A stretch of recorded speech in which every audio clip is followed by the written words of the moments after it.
life was, maybe. It wasn't a life at all. My entire life was survival mode.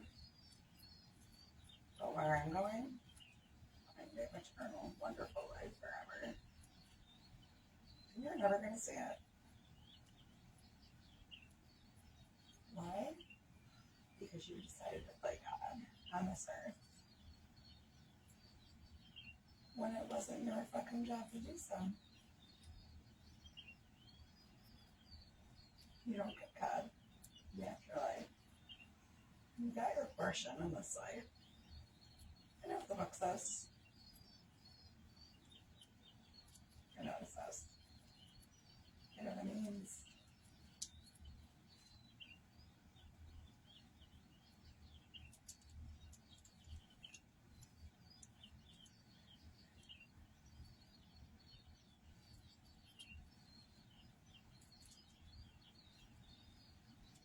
And this right here, I'm going to have a long, flowing, beautiful head of hair.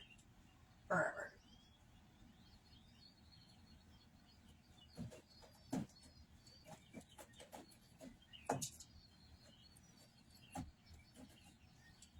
And you won't be able to go anywhere near it.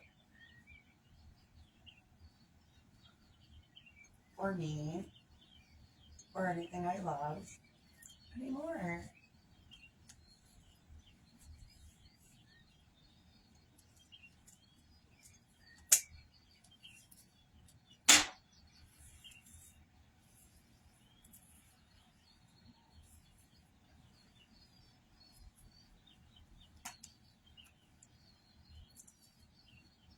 Punishment for not wanting anything to do with you. Gee, I wonder why I wouldn't want anything to do with you. I wonder why that is. I can't imagine not wanting anything to do with you.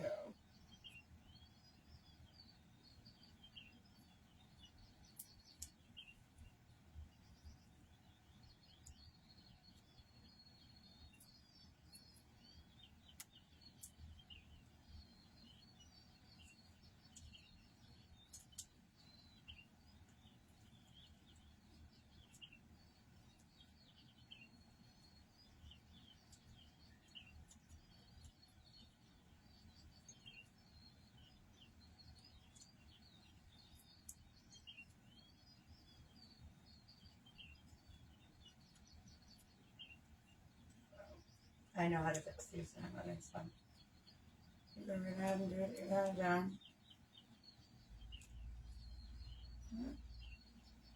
Of course, I had to use you as my cosmetology model. So you know how to fuck hair up. Fuck you, me. Right.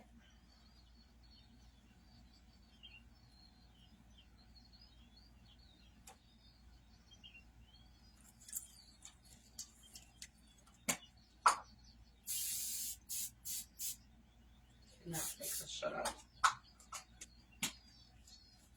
Oh, and then you go and steal the license. Like I'm ever gonna fucking use it. Make sure of that, didn't you?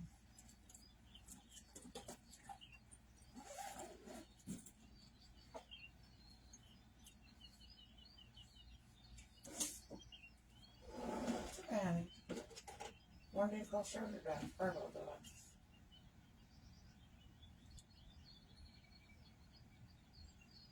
See what holiday we got coming up. Maybe I'll take a limb.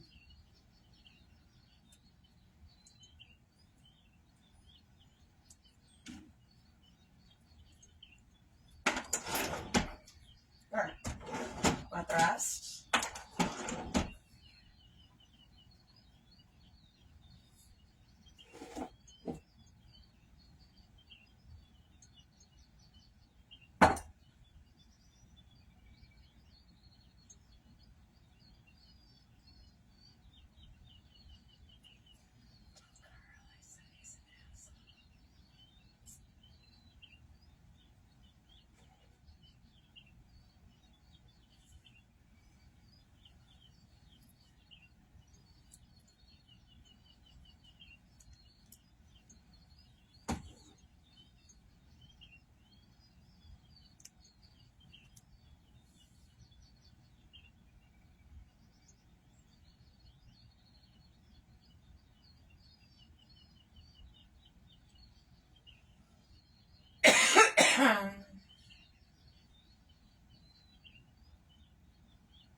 Valentine's Day is almost out.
Jasper, are you pooping in the sink again?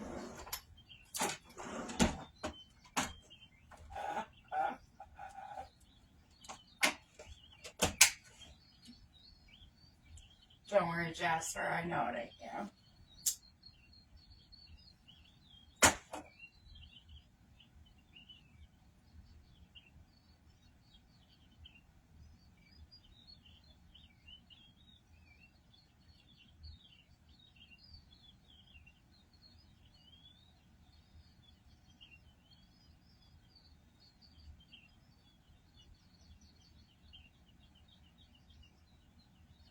It's the fecal-philiac gang stalker doing it. She likes poop.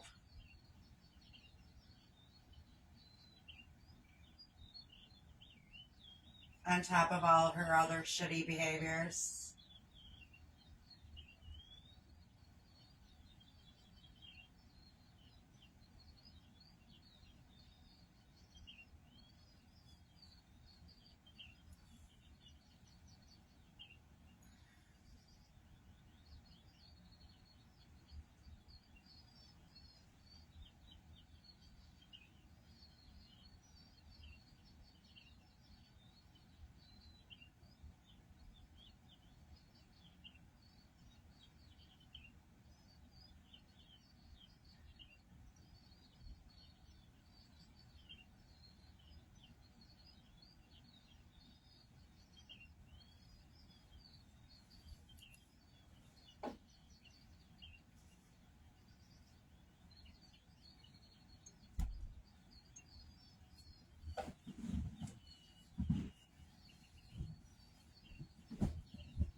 There's that now.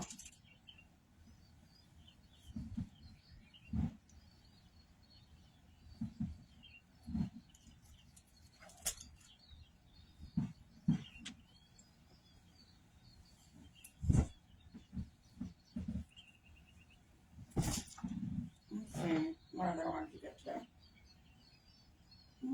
Is that one?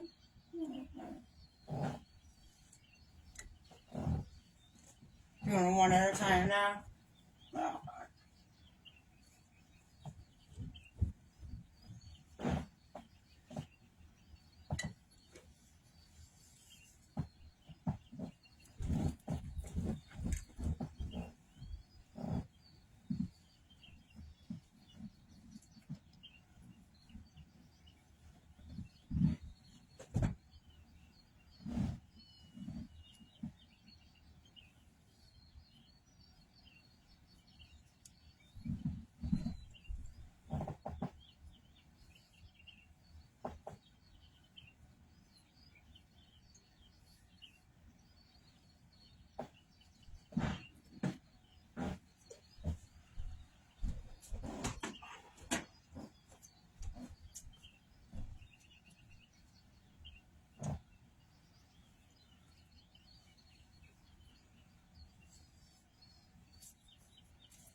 Did I tell you I'm going to be putting mouth straps underneath the couches?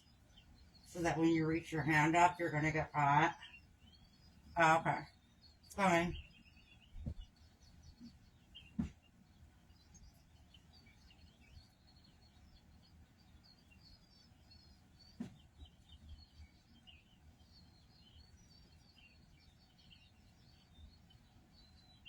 You've been large.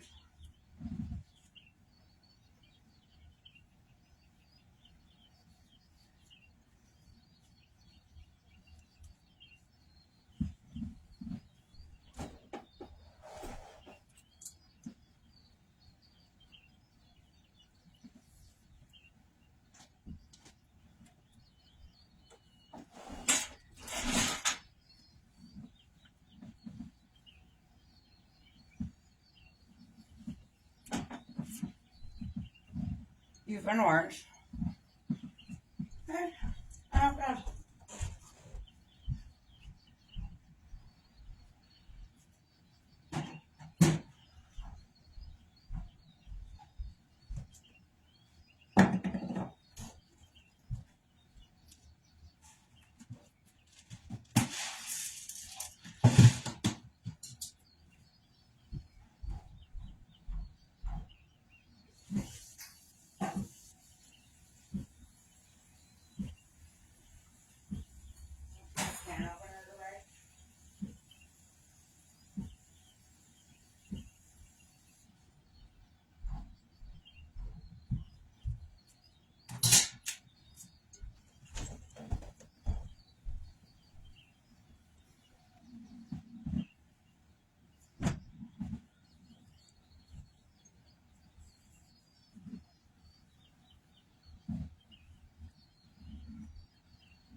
Yeah, honey. There's nothing you can ever do to me to make me as ugly as you are. Inside or out. I'm used to it. Keep trying though.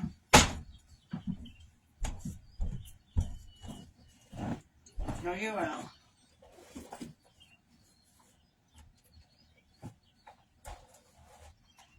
Keep shooting for that fucking high in the sky, baby. You're going in the opposite direction.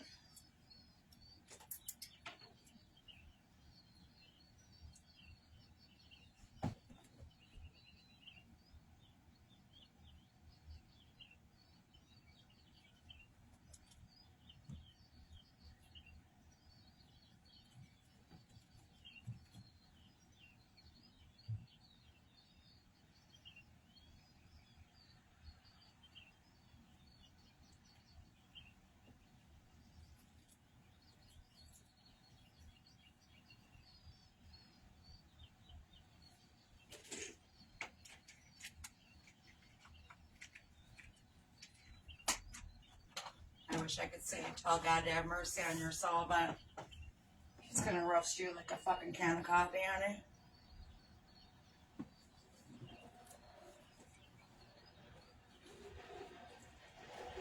And you're gonna deserve every second of it. Good, show me how to stop you are.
have never sold that house, and you should have never moved into that assisted living facility. Because that was obvious as fucking hell. Right? We're grasping at straws, aren't we? Good. How's it feel? Oh, God.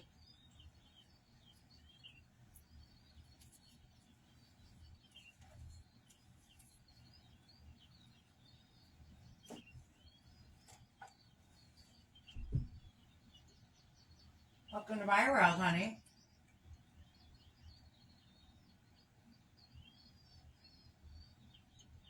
Only this corner you ain't getting out of.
Any other nails you want to mess with while I'm sleeping?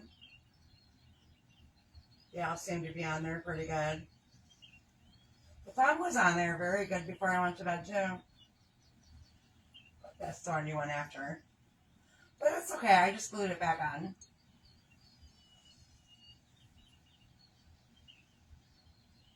Fixed the hairpiece too. What else you got?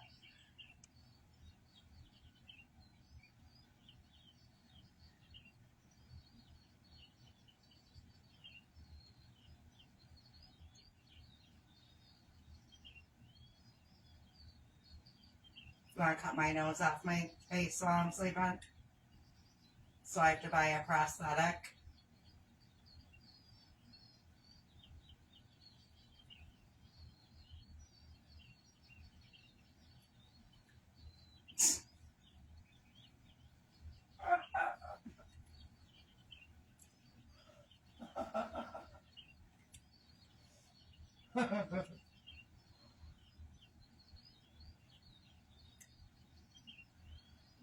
My, how jealous we are. And how we think beauty is only skin deep.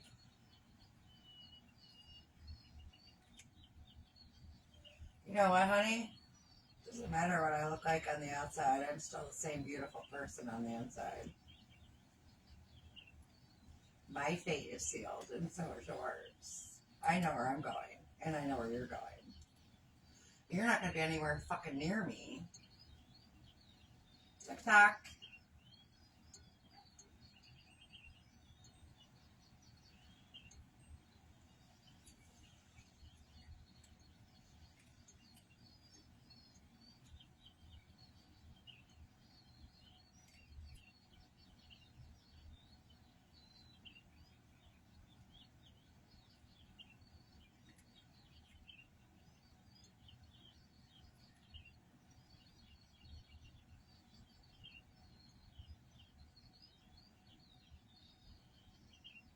I should save all this shit that you're slinging in my house so you can eat one every day as a snack while you're in prison.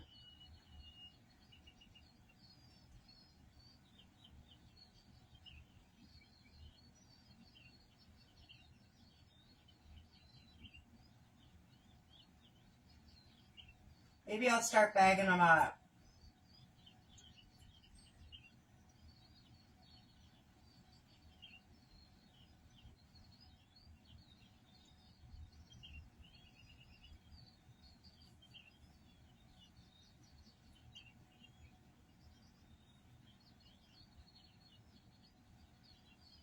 Well, you're not going to send a vehicle by? No? It's coming.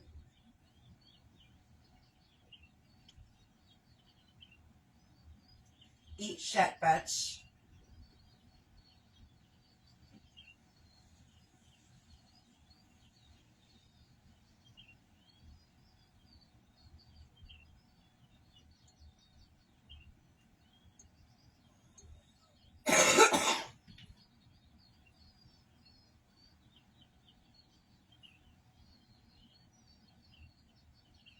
Hey, bitch. Your alibi isn't working out for you.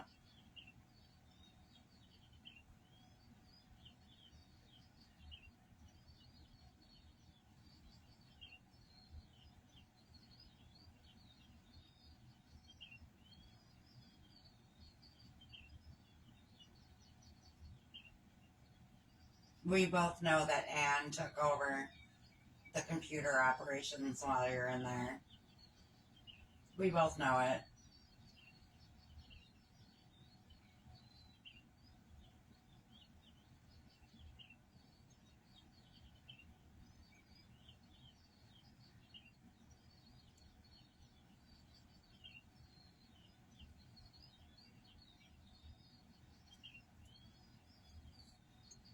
God knows too.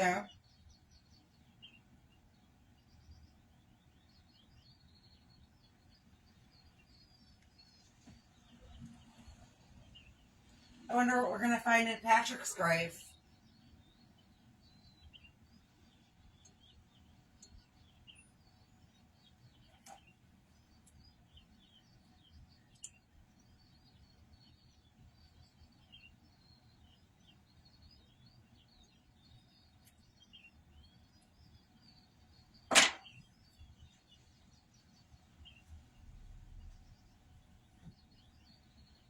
Hey, bitch. You're one stupid bitch to not have my father cremated. That's going to make my job very easy.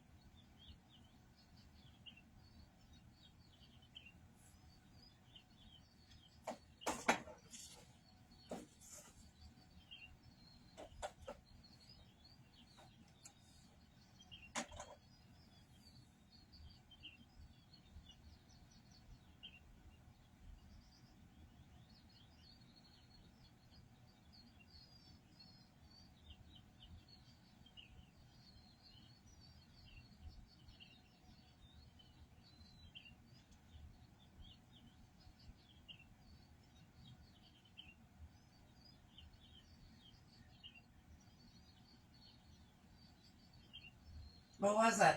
Antifreeze? Borax?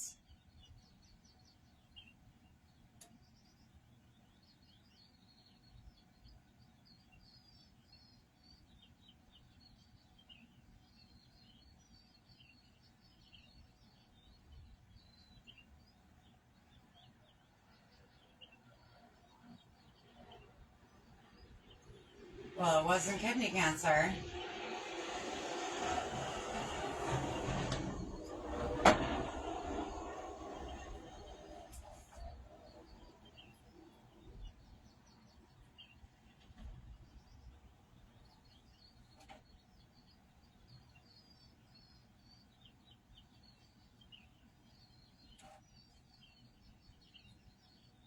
I always knew you were going to kill him. Oh, yeah. Just going to put him in an early grave. Well, sure enough.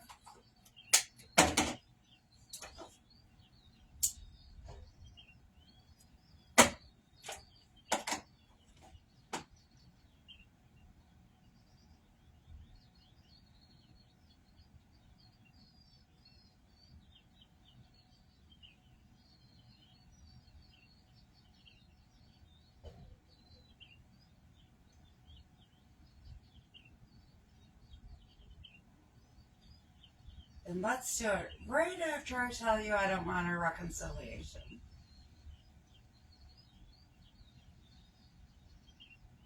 Add some guilt to the charge.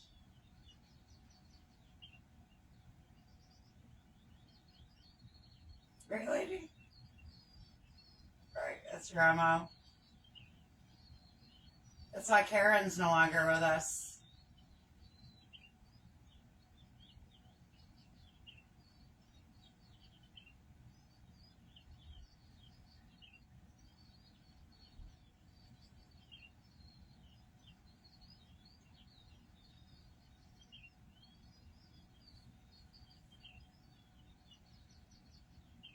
Don't worry. Eventually the whole world's going to know what I'm talking about. Okay. Then you can get your public humiliation.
Oh, we think we're so smart.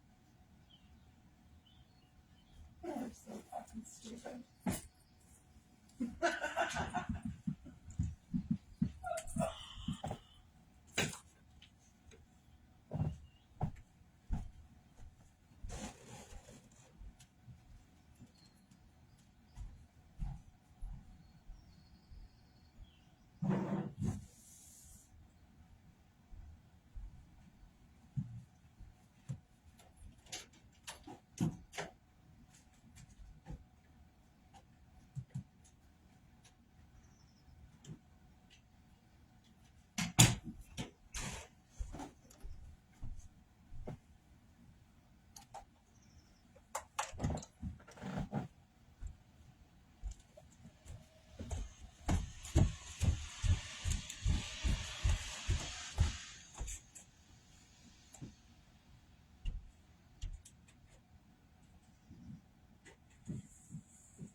That made her right.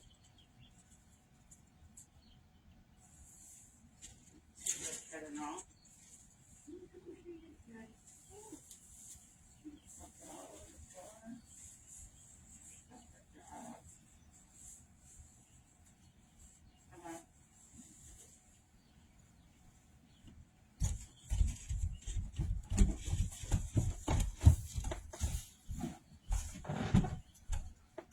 You have serious fucking problems. Don't worry, I'm taking care of them. I got you.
might as well just take these boots. There's no fixing them.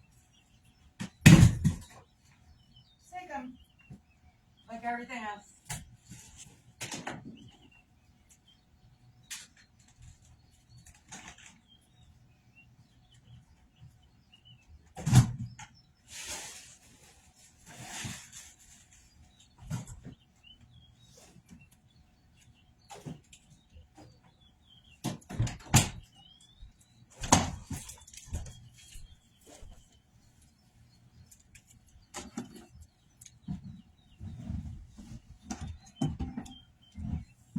Just take what you want, honey. It's all yours, right? Everything belongs to you.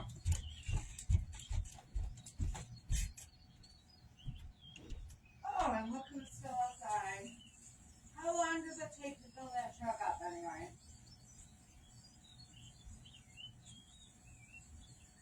Maybe I should go over there and ask him. How long does it take to fill up a pickup truck?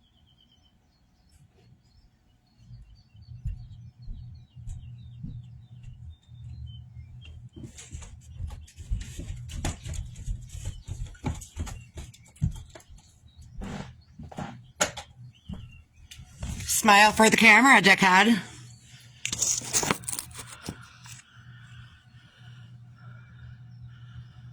Yeah, it don't take no 20 minutes to fill a truck up with gas. Okay, so it's alright, I got your headlights. See them up there? The reflection on the window? Alright. Yeah, bye.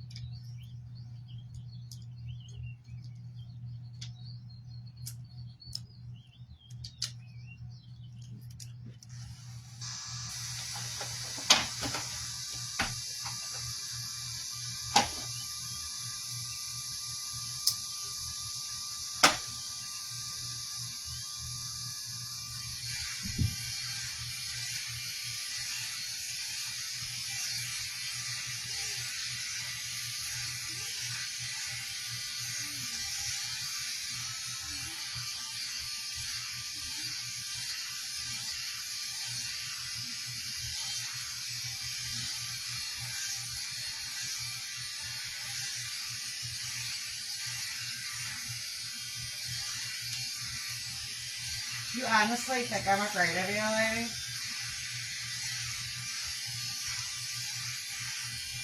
You don't know me at all. Oh, that's Fiber. You're gonna shit about me.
$2:20 in the morning, folks.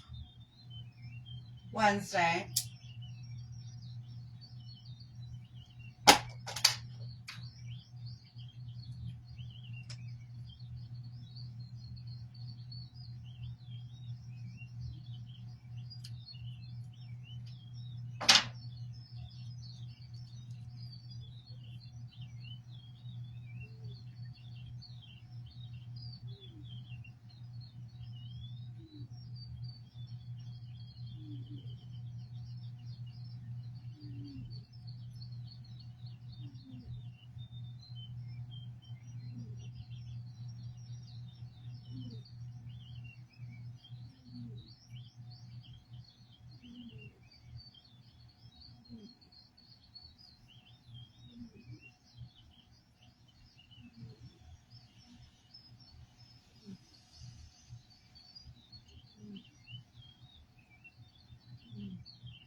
You placed me into the apartment that's going to get you caught. So think you're smarter than me? Okay.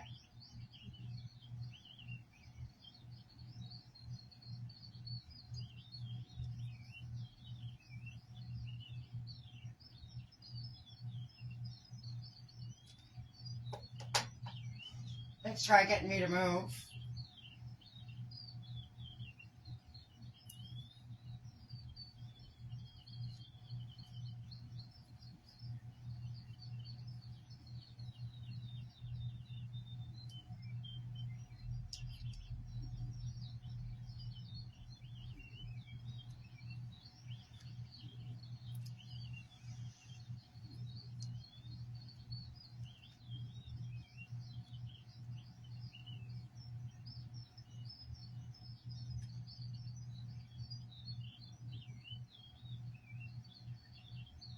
Pretty sure all this house needs is a true inspection.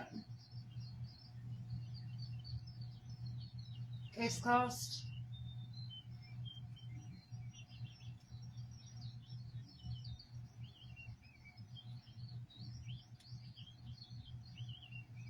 Hey, when you're putting in the new windows, you might want to close up those trap doors.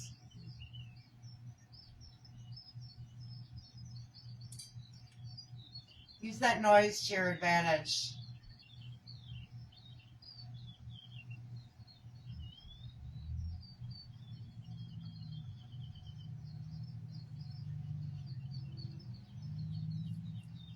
Good, show me on my yard. I can hear him. Go ahead, honey.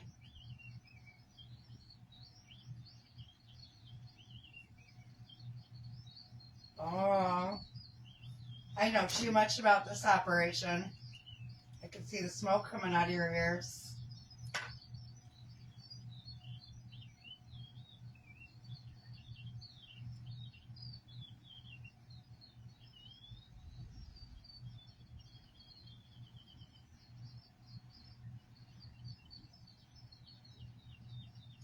It's okay.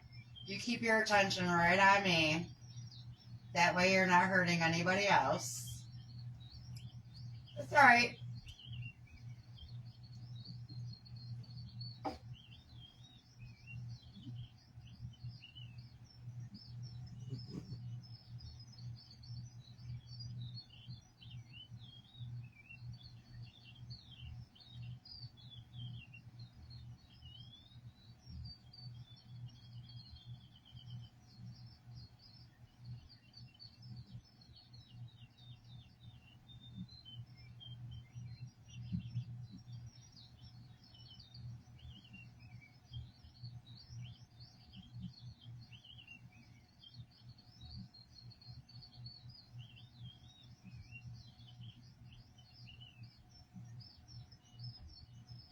Probably got a wire underneath that wig of yours.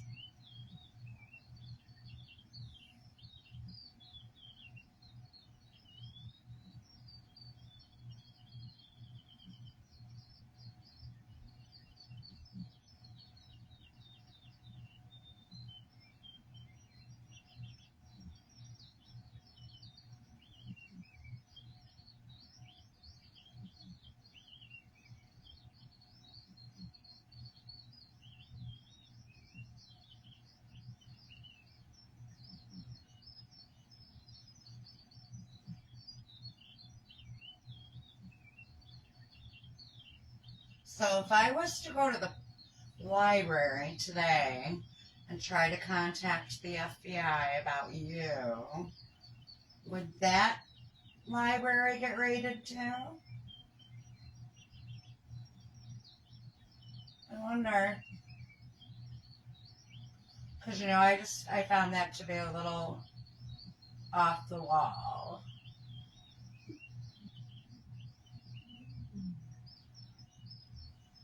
I wish I had that date. I could probably get it though.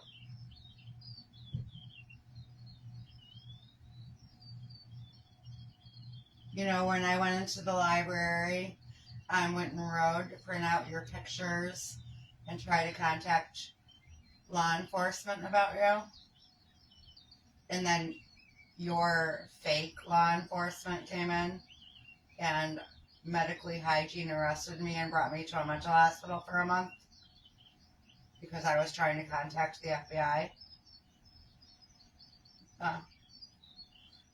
Since when is trying to report a crime a mental illness? Tell me.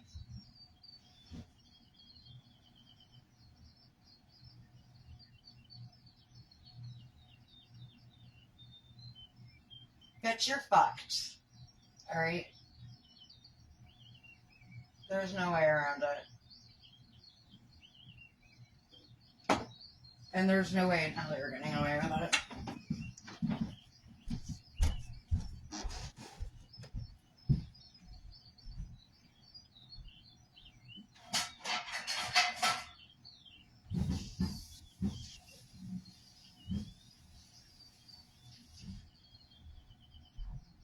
Car. Truck. Noise.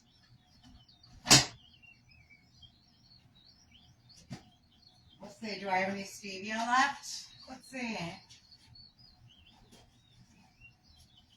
I only bought 1,000 packets this month.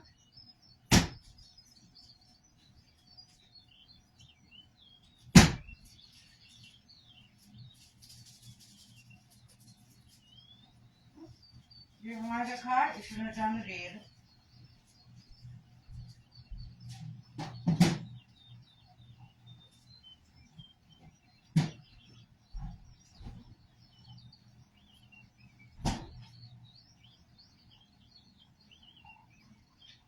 Here, gone. I can hear him.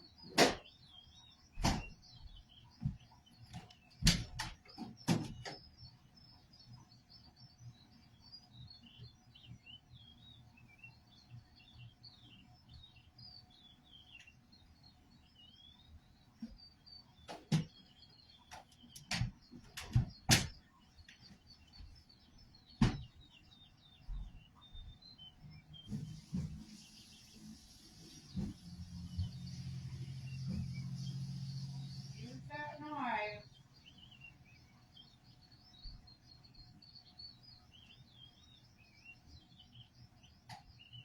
It's not covering up anything. I can assure you.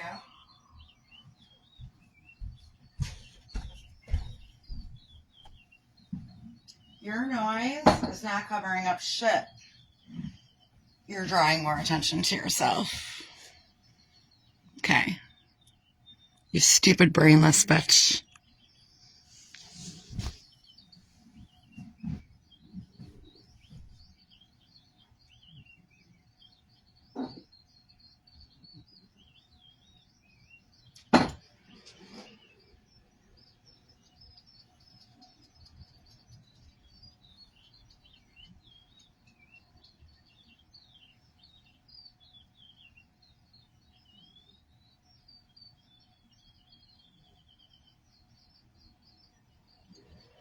You're fucked. Anne's fucked. Patrick's fucked. Carl's fucked. And everybody else involved in this is fucked.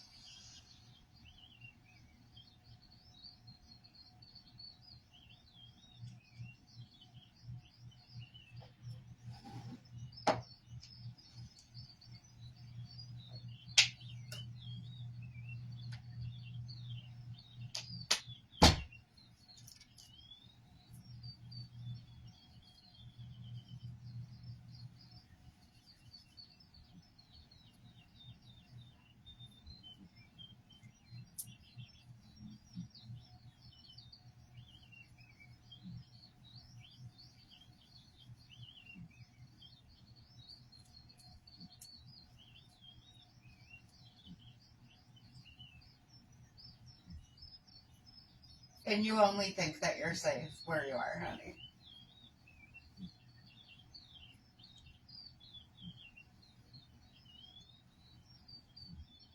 You ain't creating no alibi. You're frustrating the shit out of yourself. I know you can't stand being there. You know why? Because you ain't in fucking charge. Good. Stay there. We'll pick you up there in cuffs.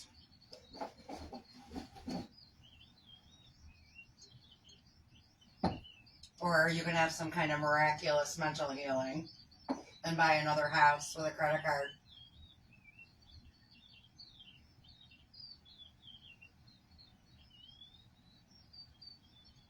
We'll see.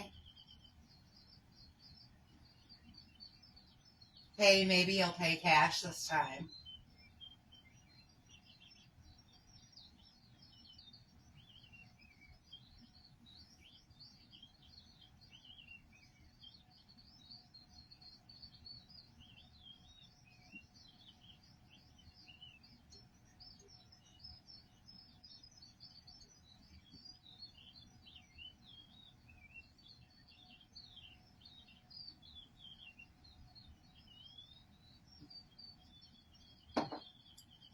Jane Doe.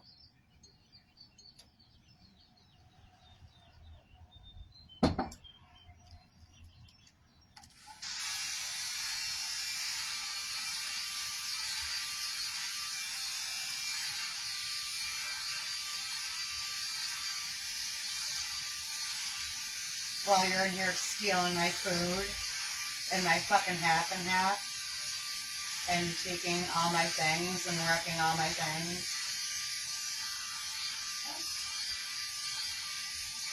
Couldn't possibly be me in it. I live at the brick house. I know who it is.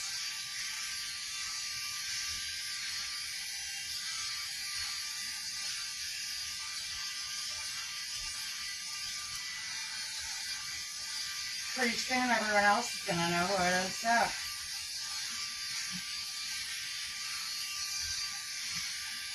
See, I have a way of getting people to listen to me, bitch. They can get up and walk out of the room, like that I want to hear, but I got a way of getting people to listen to me. Curiosity killed the cat. I wonder what she's saying on those videos. I wonder what she's doing on those videos. I wonder what she's trying to show us on those videos.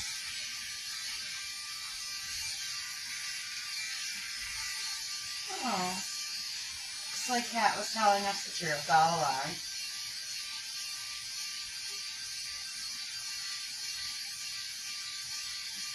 For 25 fucking years.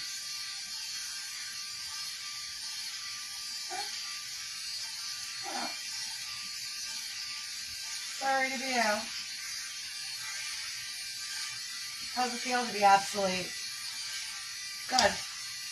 You deserve to feel what that feels like.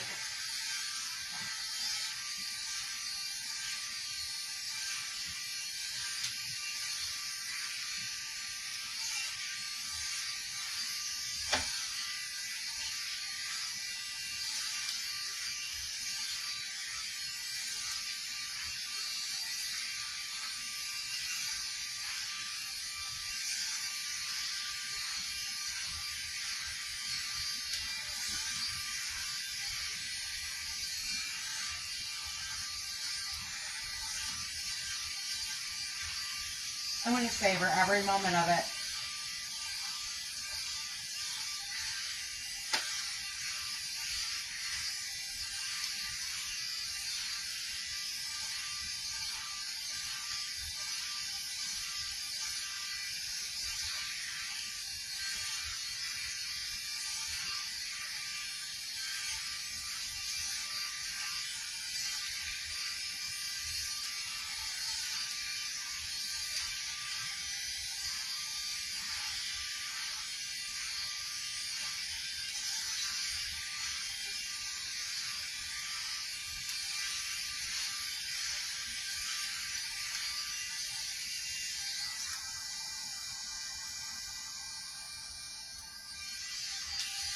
Car, truck, noise,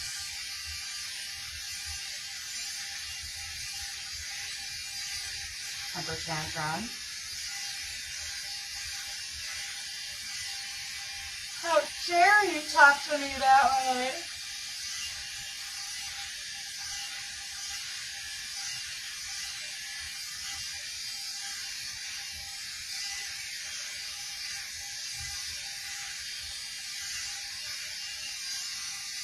Come on, lady.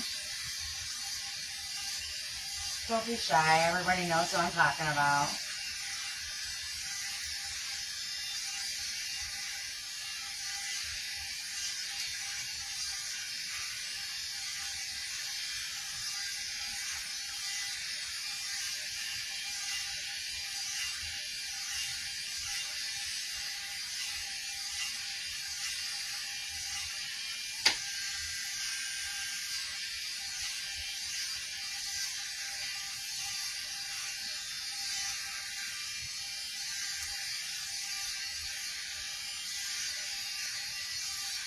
I think you might truly be the most evil woman that ever lived on this planet. Honestly.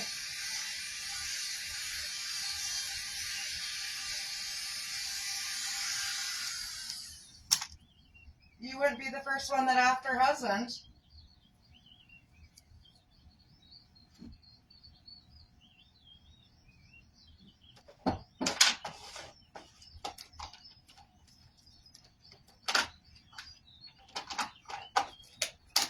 It's okay. I think that exhumation is going to be very simple.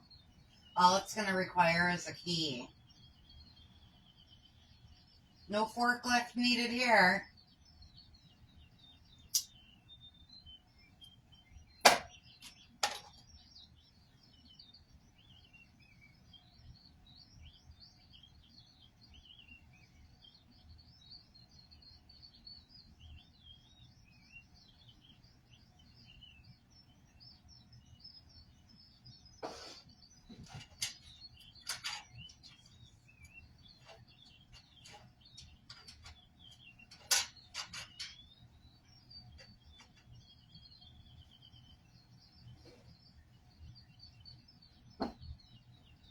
It's another way you screwed yourself.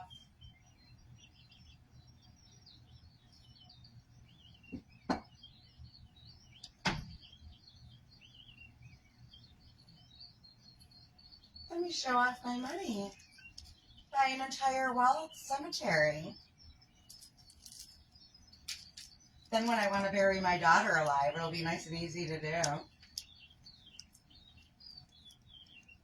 Isn't that right, lady?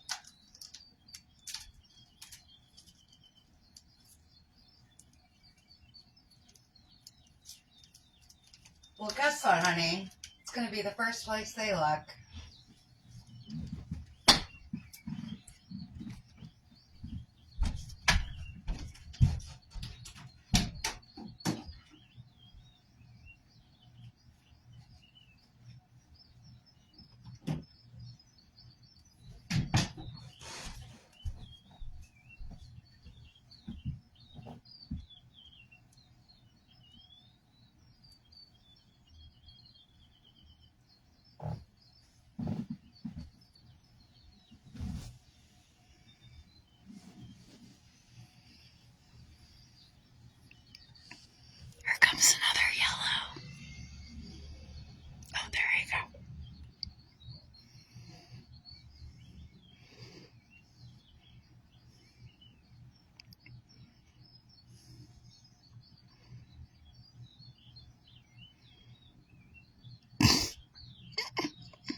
Prepare to meet thy maker. You're not gonna like him. He sure as hell don't like you.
I do believe I'm about to get the justice I've been looking for in my life for 50 years.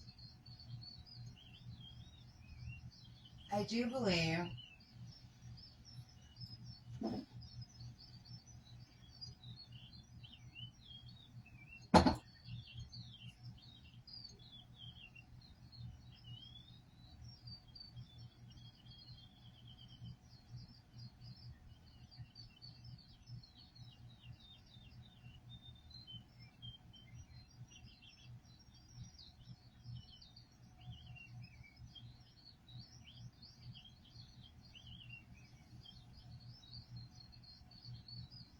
praying for it. You know when God answered my prayers? 2020. In 2020, everything became 2020.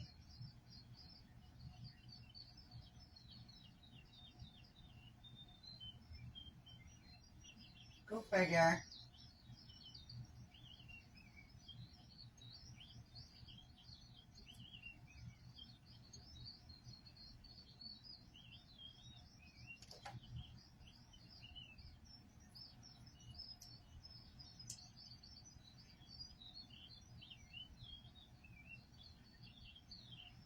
Must be shitting your pants. Literally.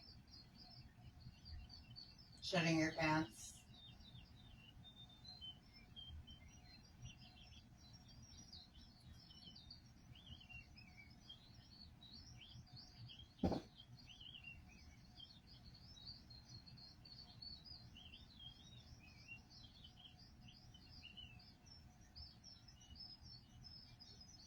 Somebody doesn't like getting caught.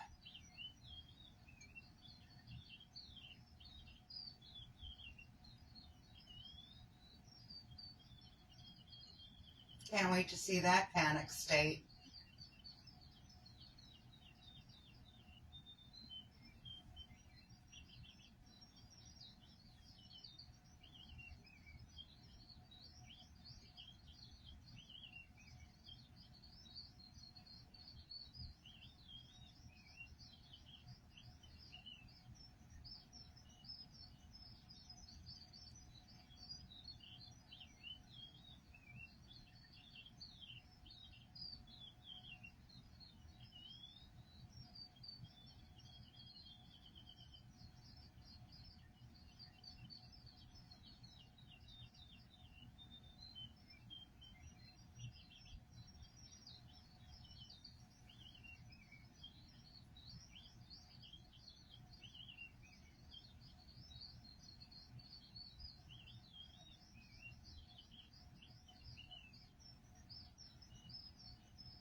Hey, isn't it time for a vehicle?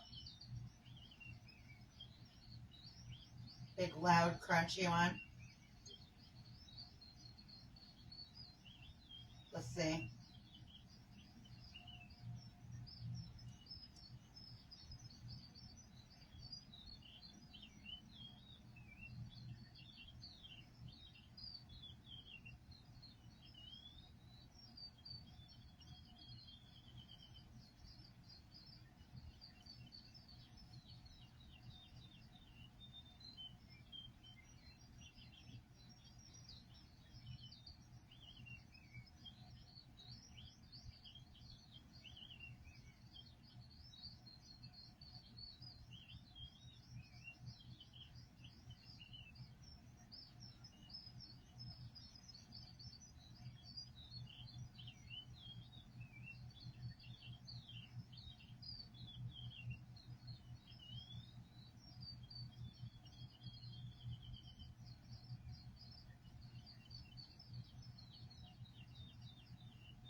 I finally have you where I want you.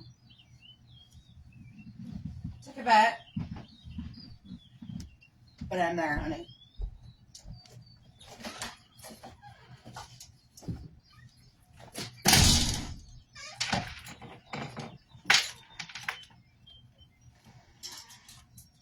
Everything happens in God's timing.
Here we go.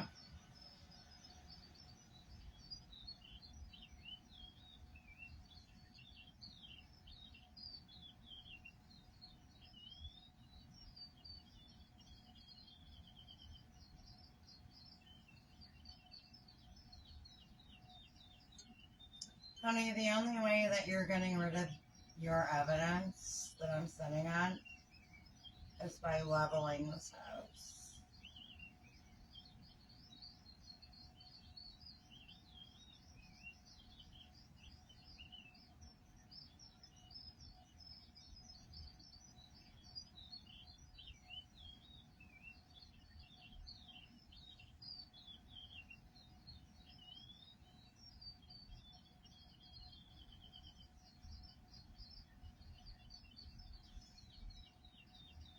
It's going to add another murder to your charge.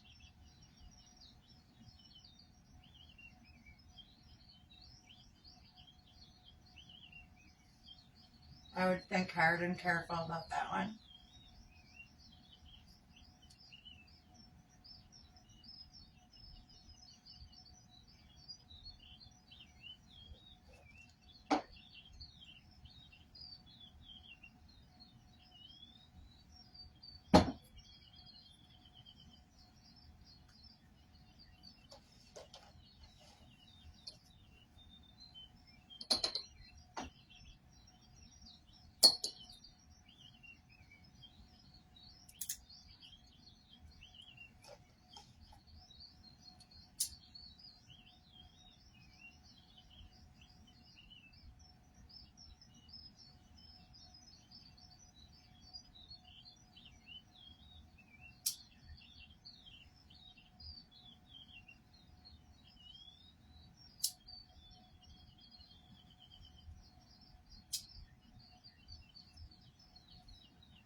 Even if you raise the rent, I'm not moving.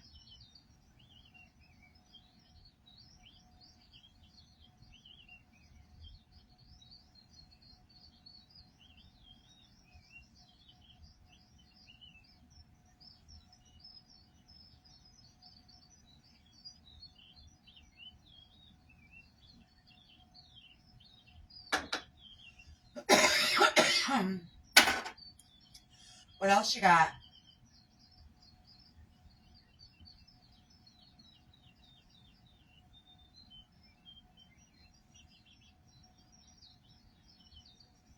A whole lot of nothing.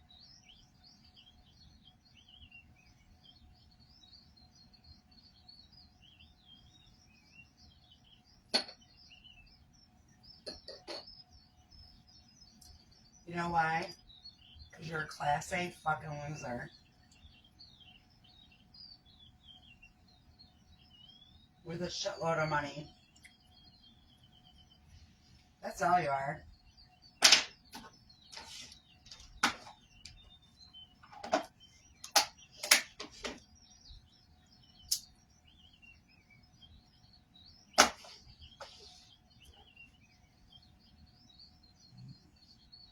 And while your daughter's here starving because she can't afford to put any food in her refrigerator, you're stealing what little bit is in there.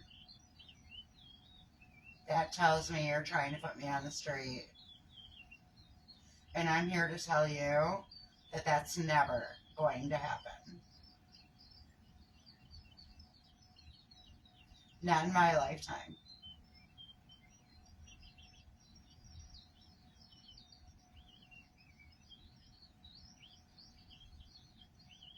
Let's try that.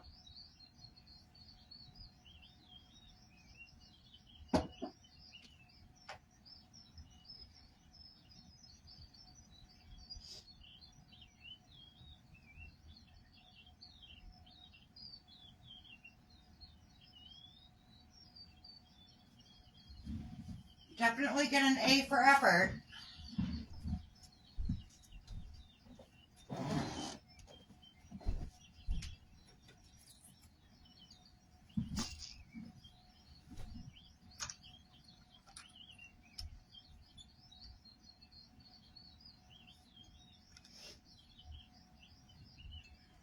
That you do.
What a pathetic excuse for a human being.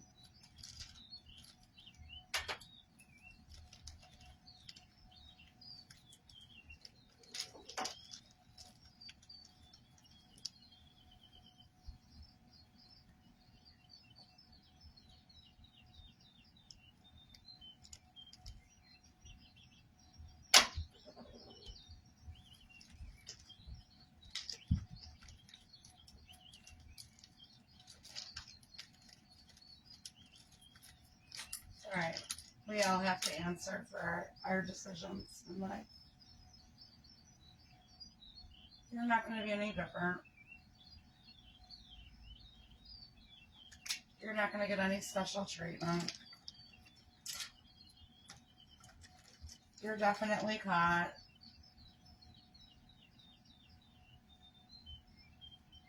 But I don't need the FBI to do it. Newsflash.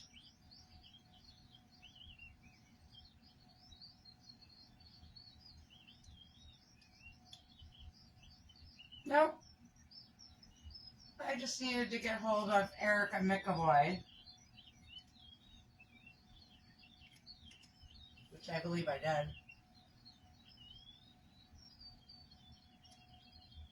And I'm going to trust that God's taking care of it at this point.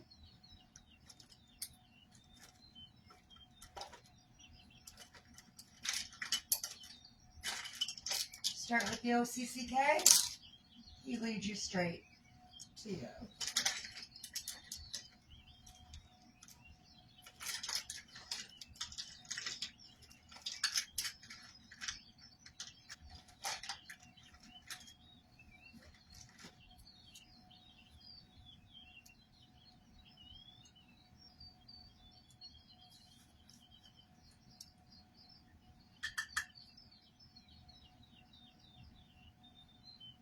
Still think you're smarter than me? Oh, good. Great. Keep thinking that, okay?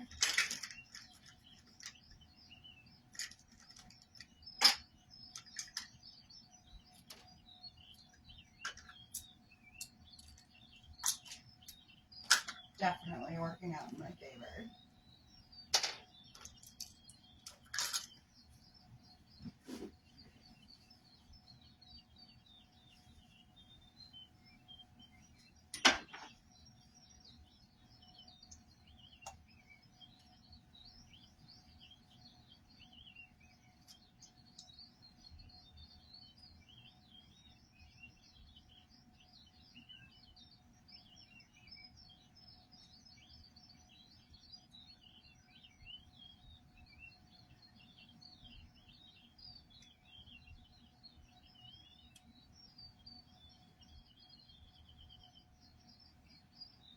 You must be all sorts of best. No. I dedicated 50 years of my life on this girl. She got the best of me. Boy, I just wasted my life.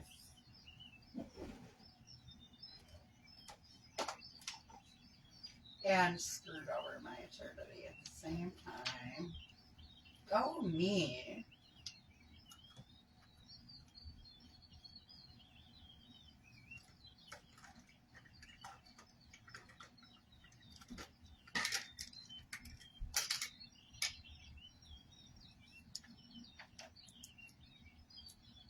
Yeah, you're a winner, all right.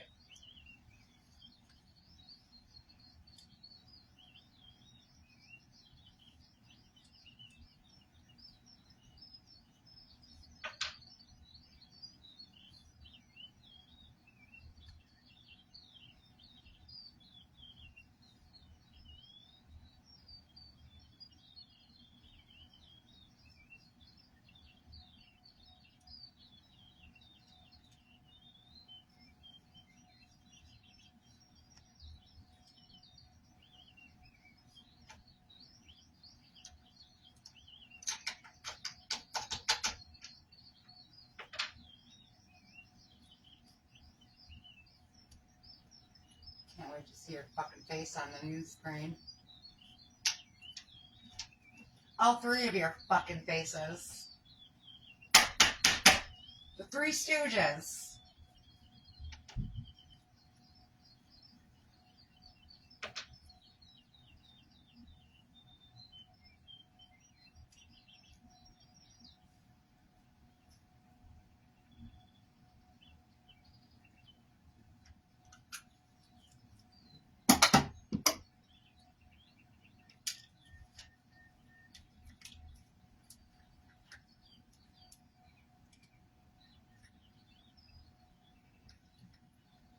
I always knew there was something wrong with your fucking family.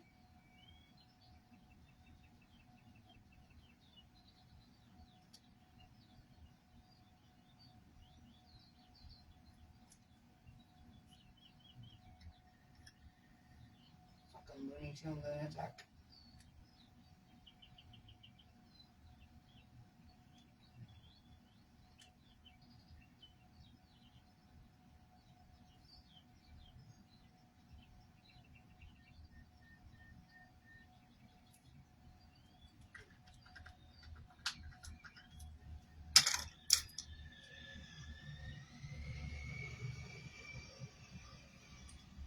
My grandmother should have told you to go fuck yourself for the wedding.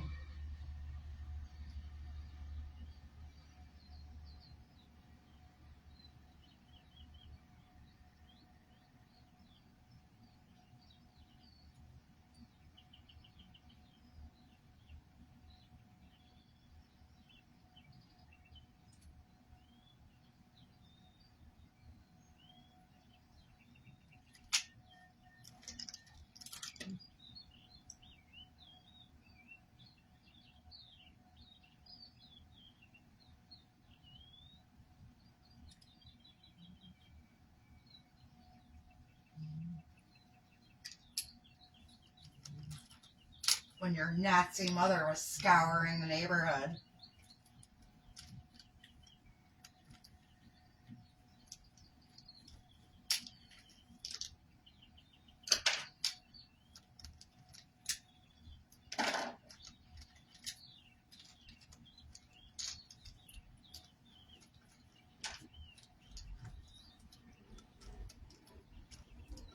Go ahead, show me how mad you are.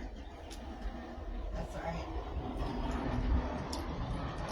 Make it look normal.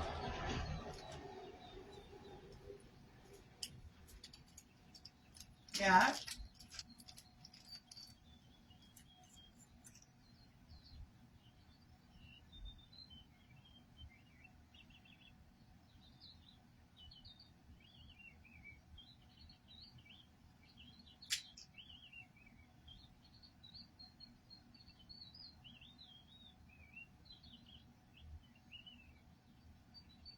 But the roads are dry. I went out there.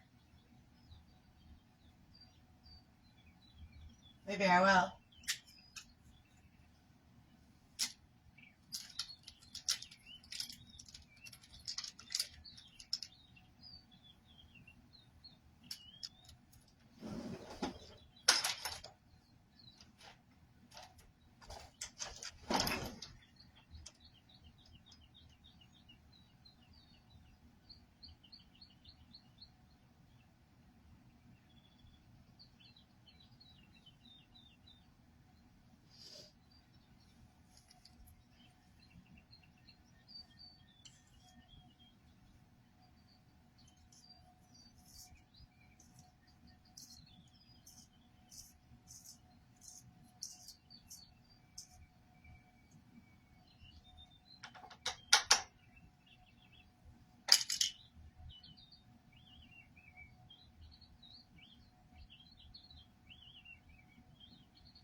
You know what? I pray to God that I got a hold of the real Erica McAvoy. Because if I did, it's game over. Game over for you.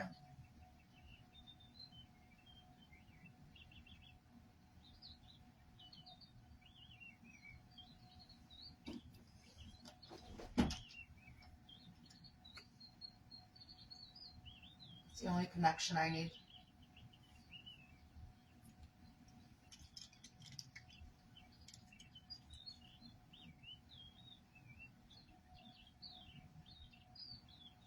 And if it's God's will, it was her.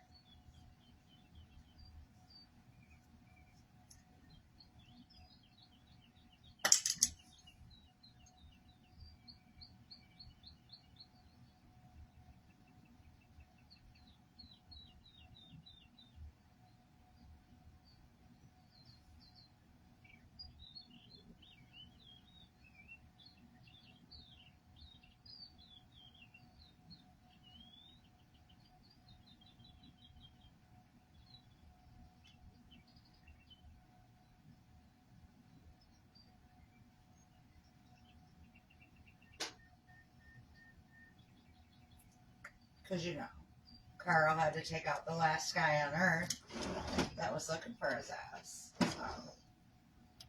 I had to find somebody else.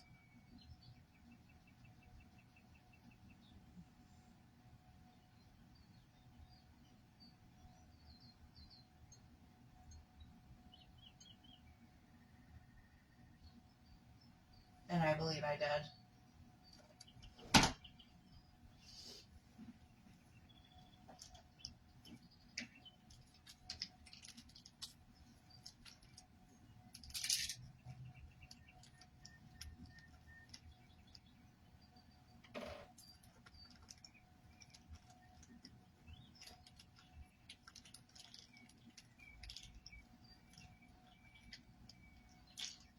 And if I did get a hold of the real Erica McAvoy, that was some kind of miracle. Sent from God.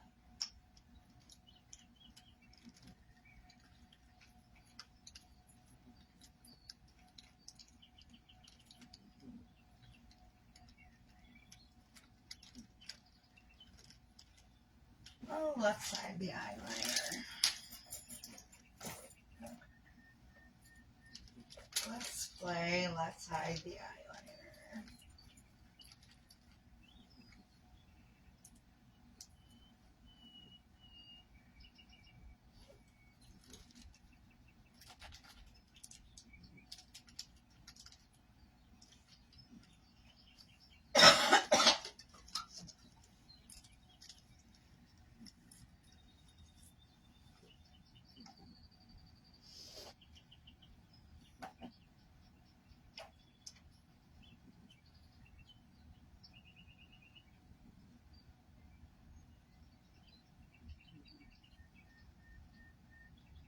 You know what I think?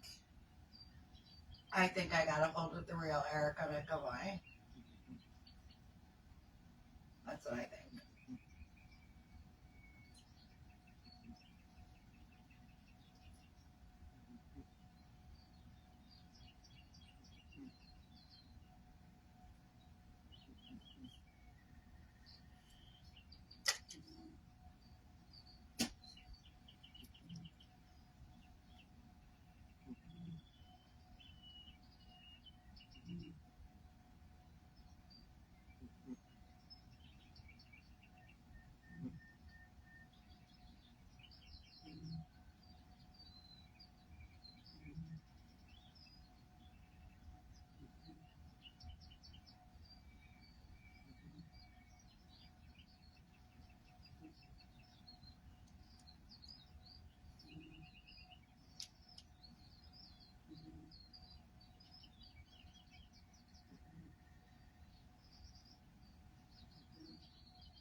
I'm going to trust God and believe that I got a hold of the real Erica McAvoy.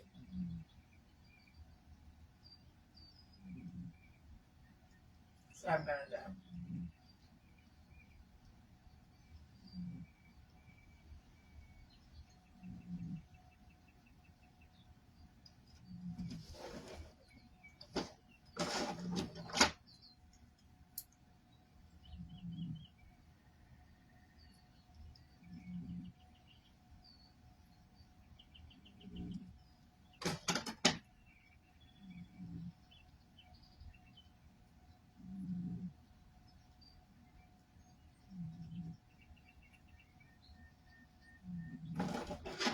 God is guiding my steps after all.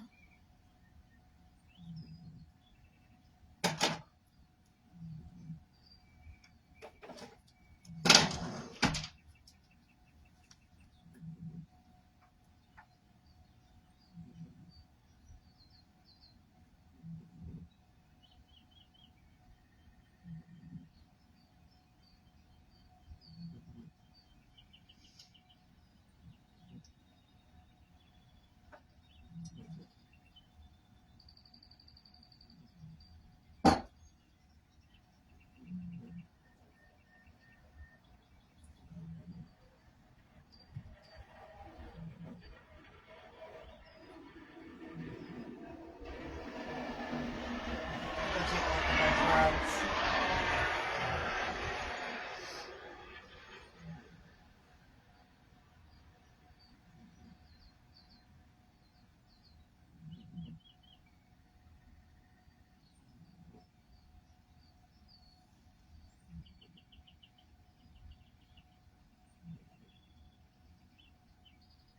What's going on, Roxanne?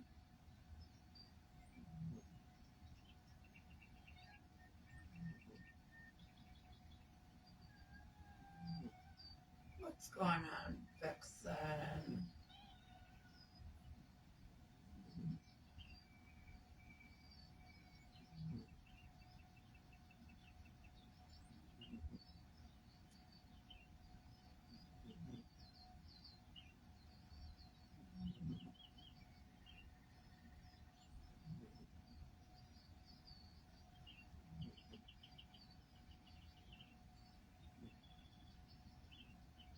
And I'm sure Erica McAvoy is watching my videos. And I'm sure she knows all about those silicone masks.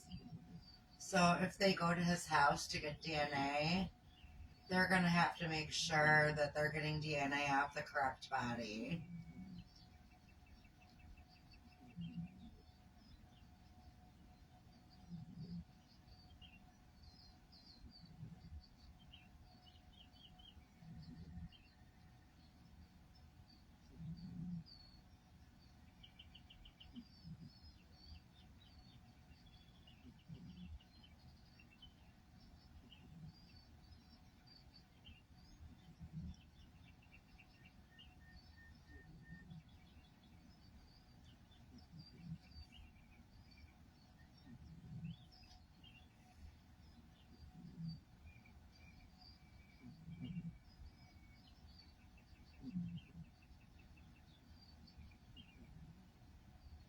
You know, just in case we decide to do a switcheroo.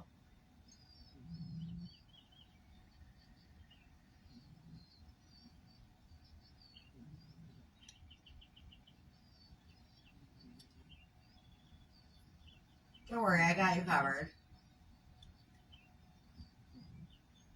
I've thought of every possible scenario. I did all the hard work for you.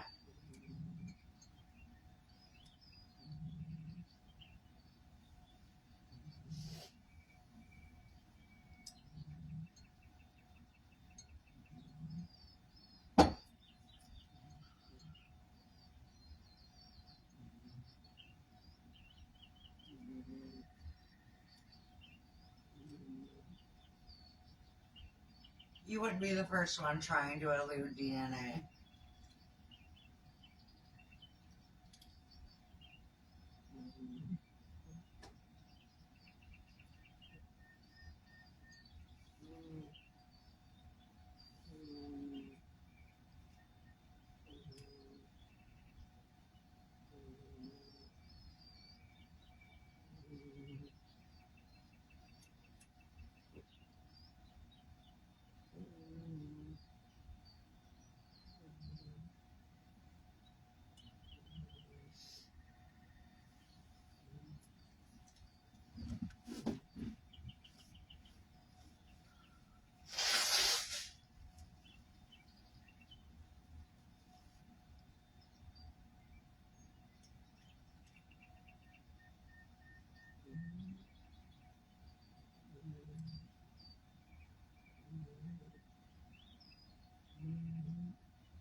I just watched a crime show the other night. Doctor did the same exact thing. He knew they were coming for his DNA. He knew what vein they were going to use. And he implanted something in his arm so that the wrong DNA was captured.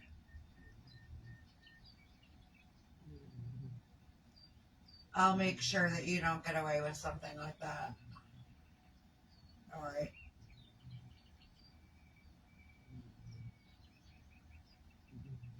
Mr. Bartman.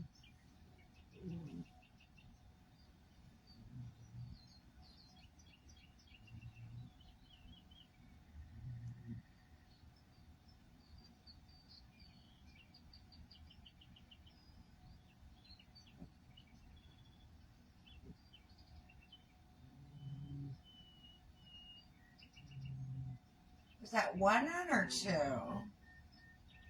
Because I know your brother's using two N's. Which one are you really using?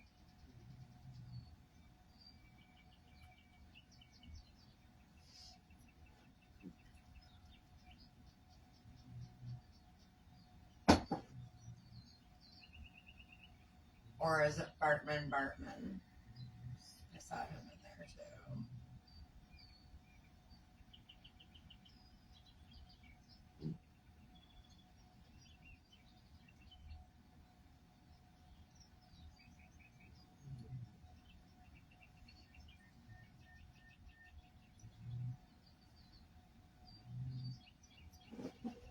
You're both going to prison for your crimes.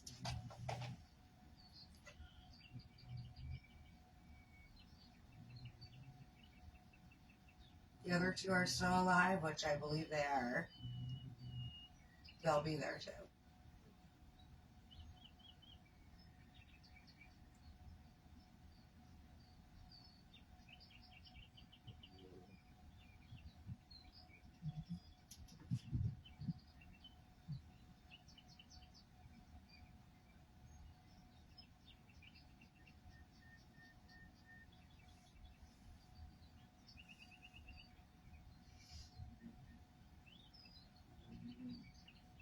Car. Truck.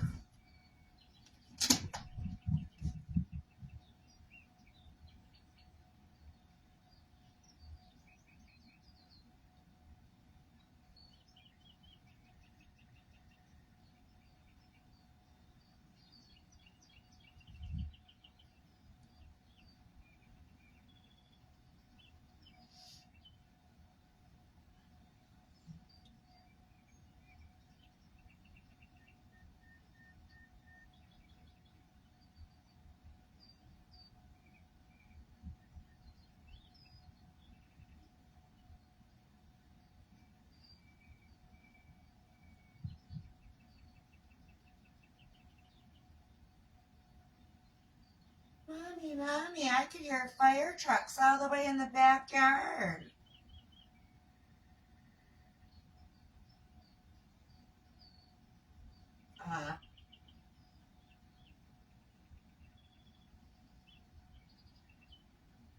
Well, now I know what that's all about.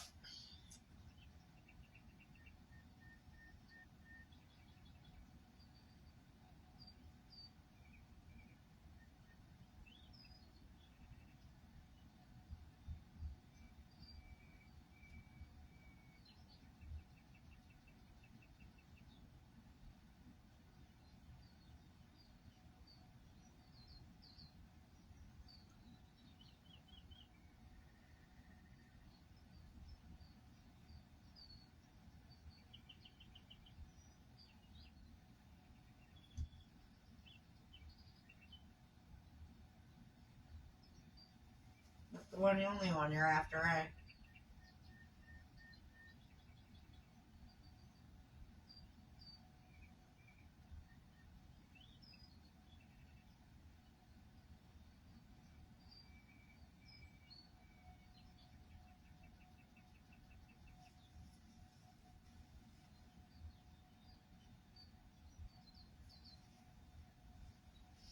Mm-hmm.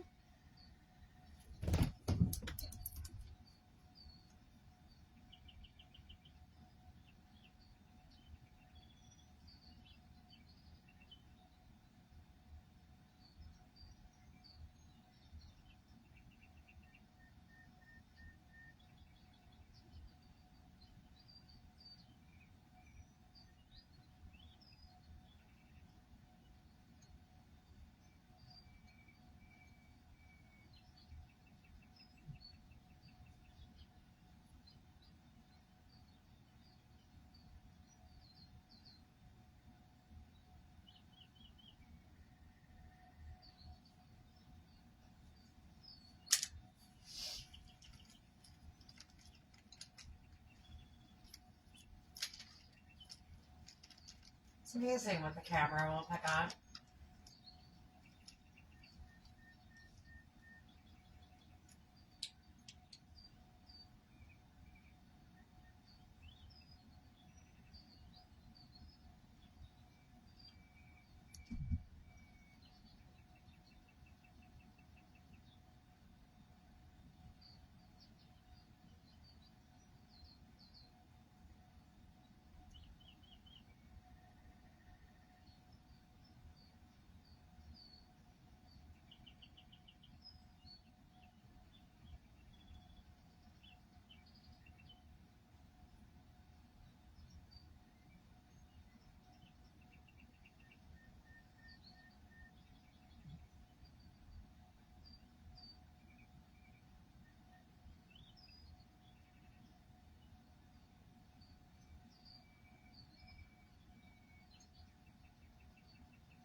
You like that, Carl? I think I got a hold of the real Erica. Say, everybody.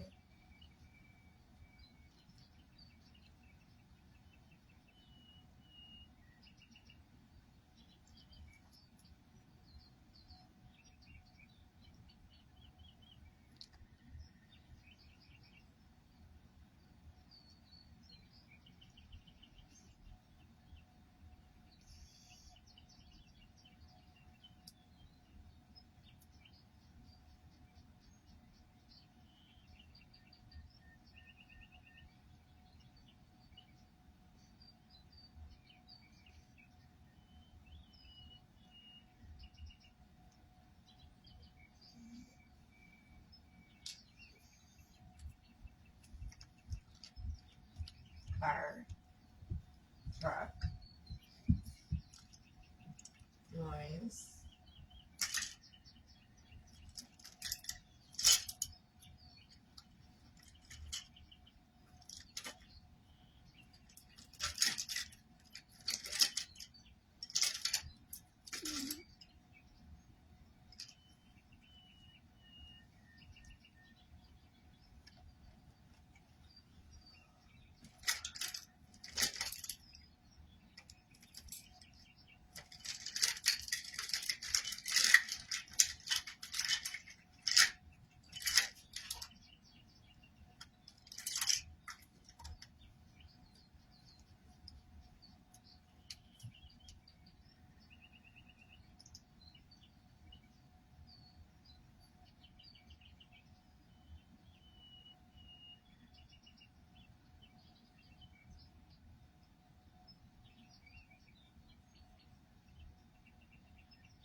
You know that doctor that tried to elude the DNA?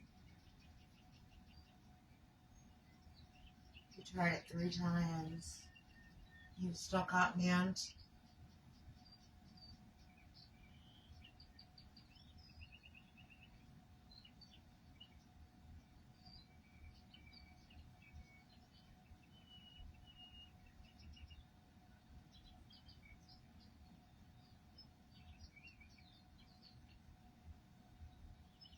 Because he thought he was smarter than everybody else.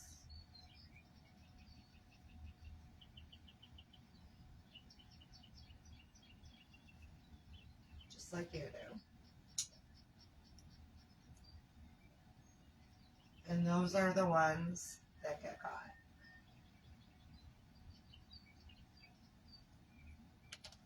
You get an arrogance about you.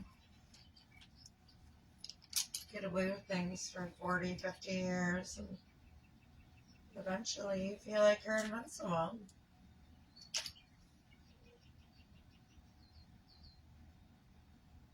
Oh, yeah. Till someone like me comes along and puts a wrench in your machine.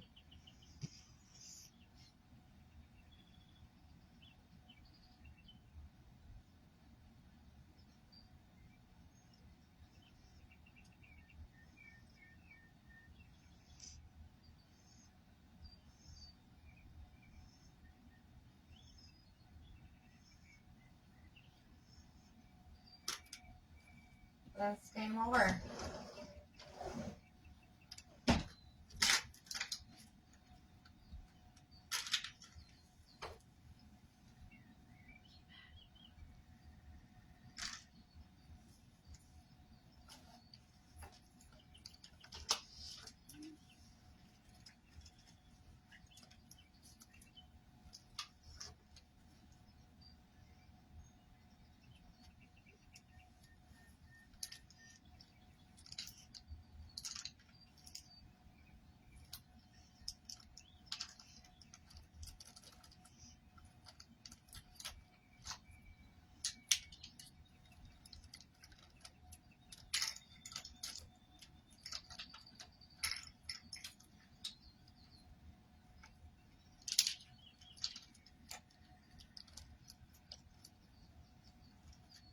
I'm about to say I'm gonna make up with you all day, but I'm not gonna.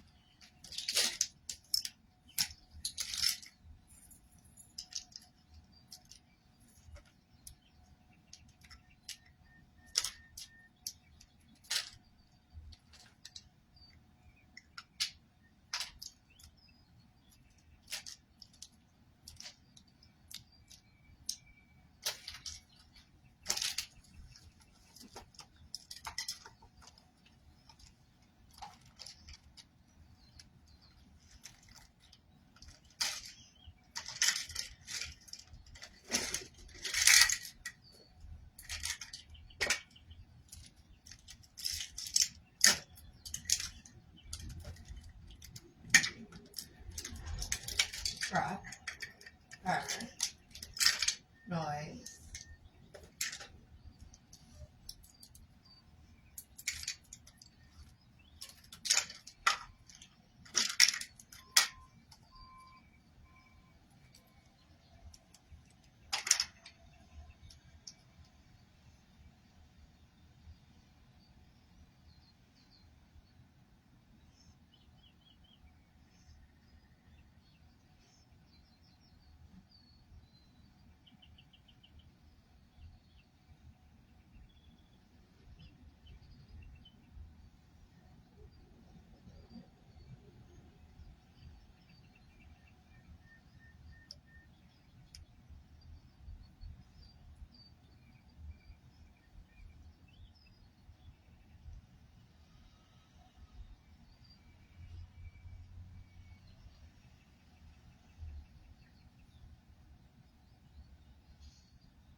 "3:40 a.m. on Wednesday."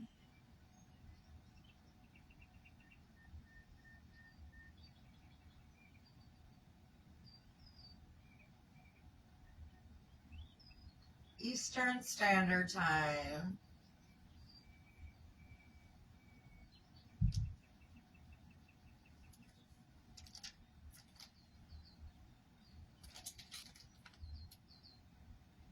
Here we go.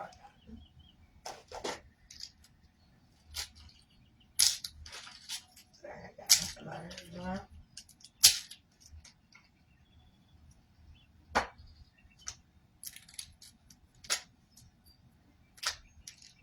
Shit, go to laundry.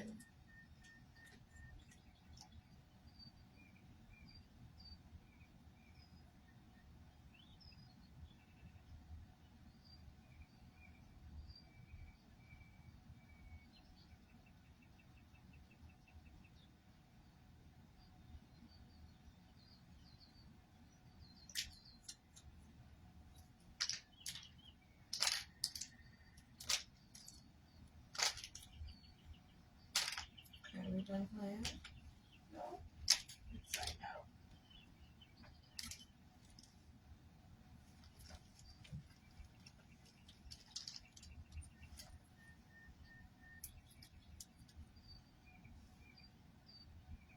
Car, truck, noise.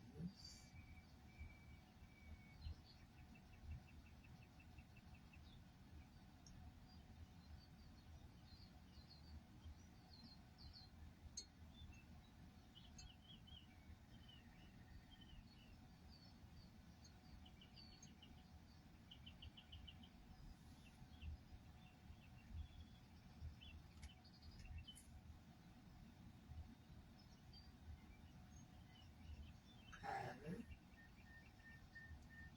truck, noise.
Oh.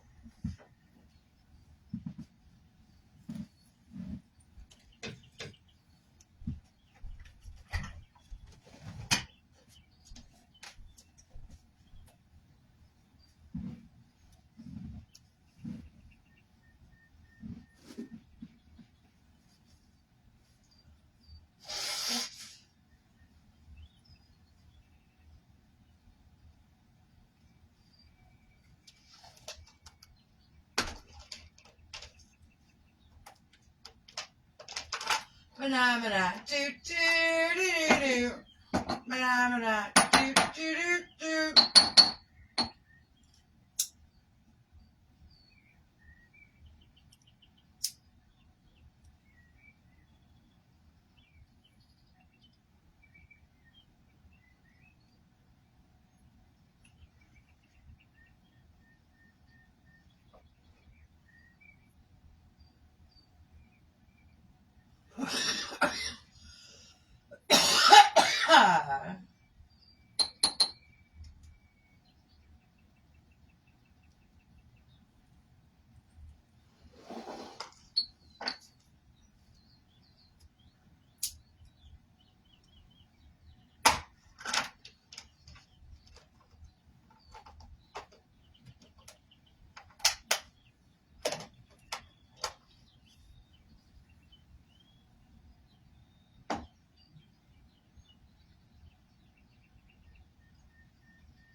Keep your hands off my coffee.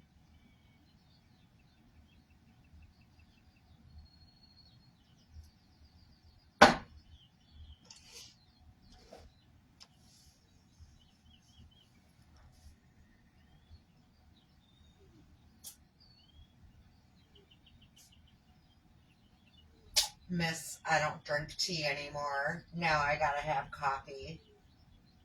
Get your own.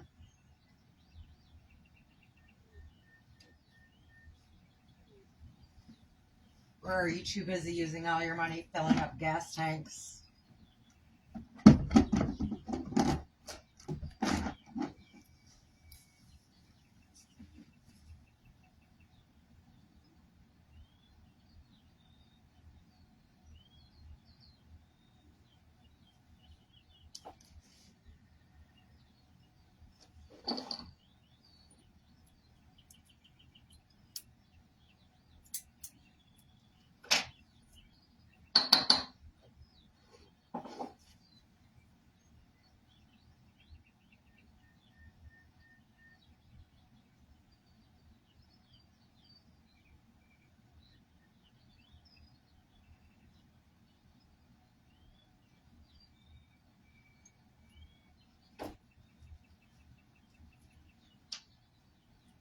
Well, I'm going to have a good day.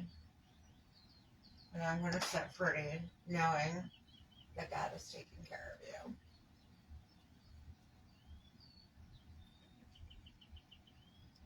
Because make no mistake about it.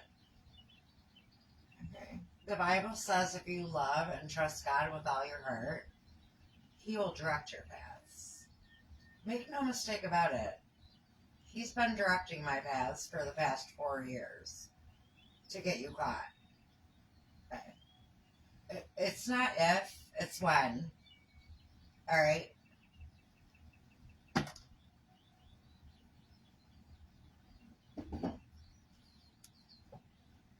Take that to the bank, bitch.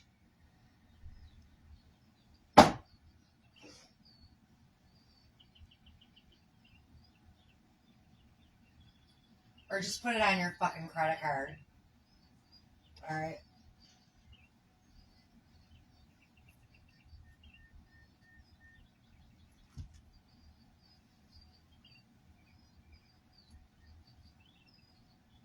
Cosmo! Welcome to the party, pal.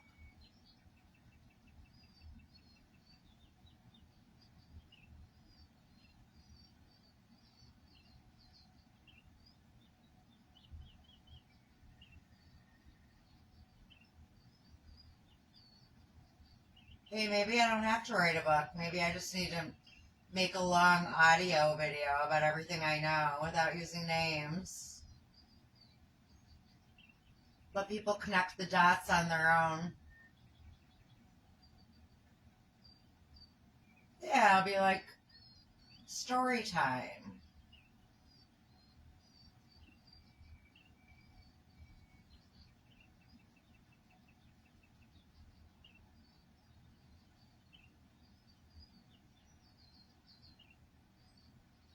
Cat's life story on audio.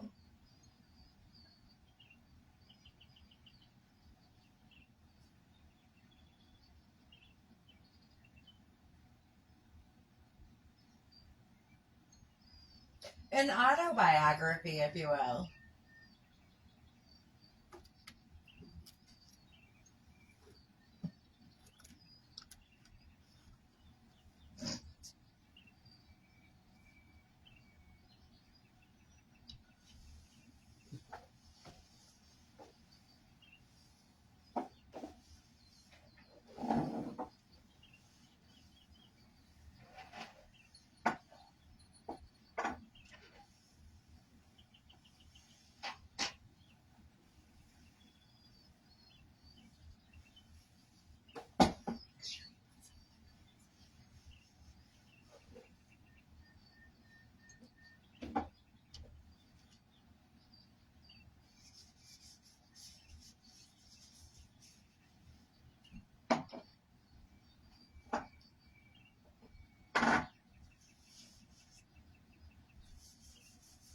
Grubby ass germs off my shit.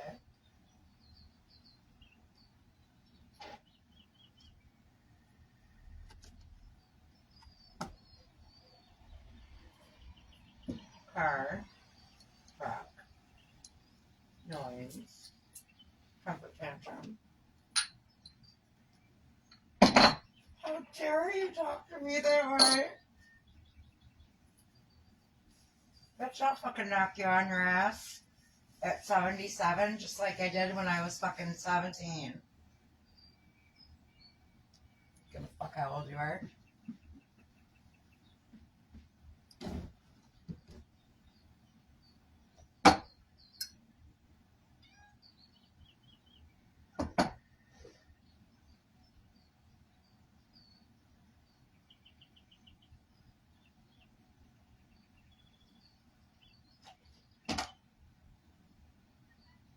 One hand.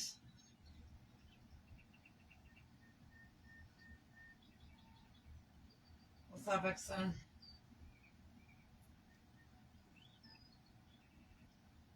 With my eyes closed.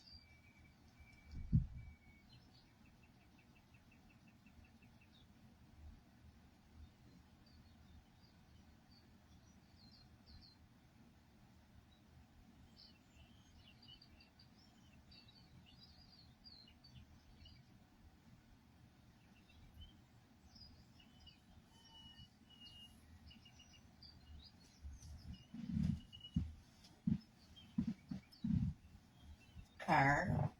Truck. Nobody's.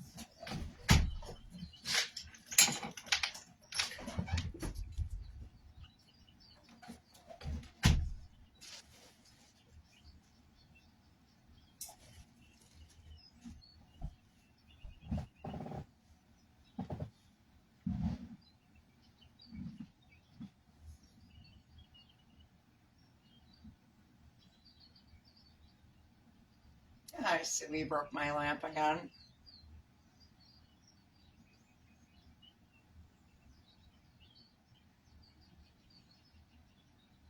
That's okay. You'll fix it tomorrow. I know.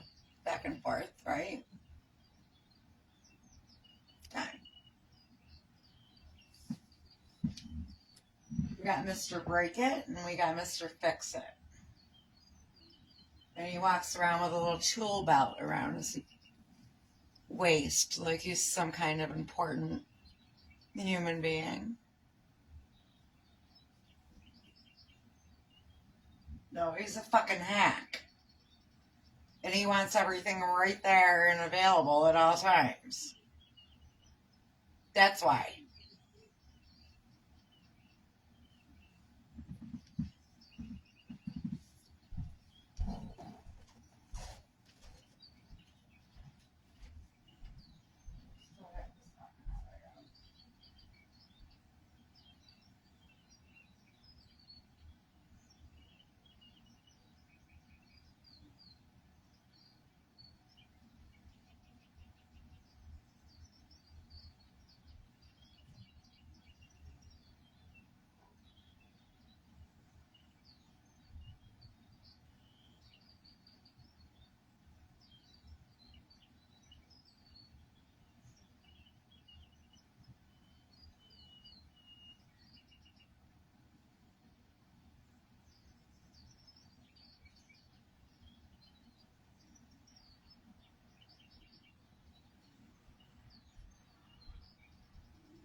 Car, truck, noise.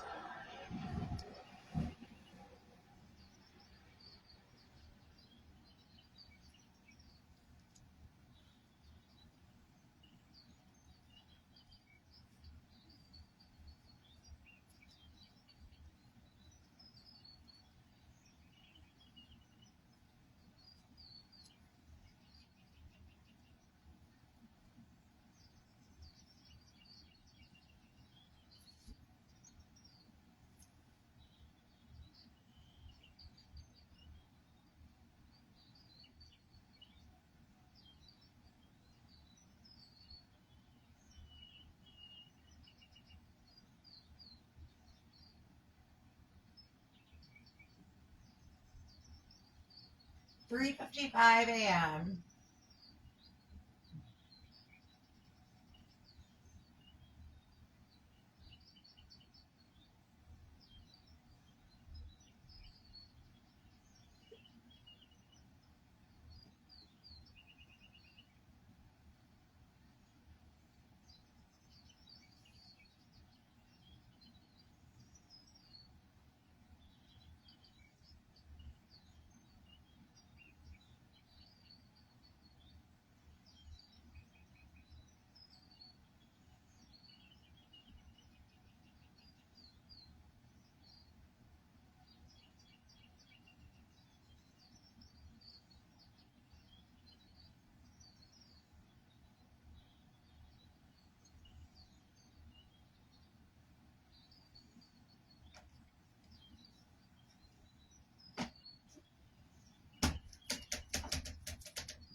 is it?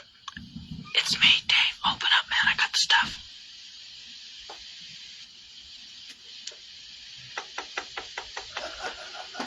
Who is it? It's me, Dave, man. Open up. I got the stuff. Who? It's Dave, man. Open up. I think the cops saw me come in here.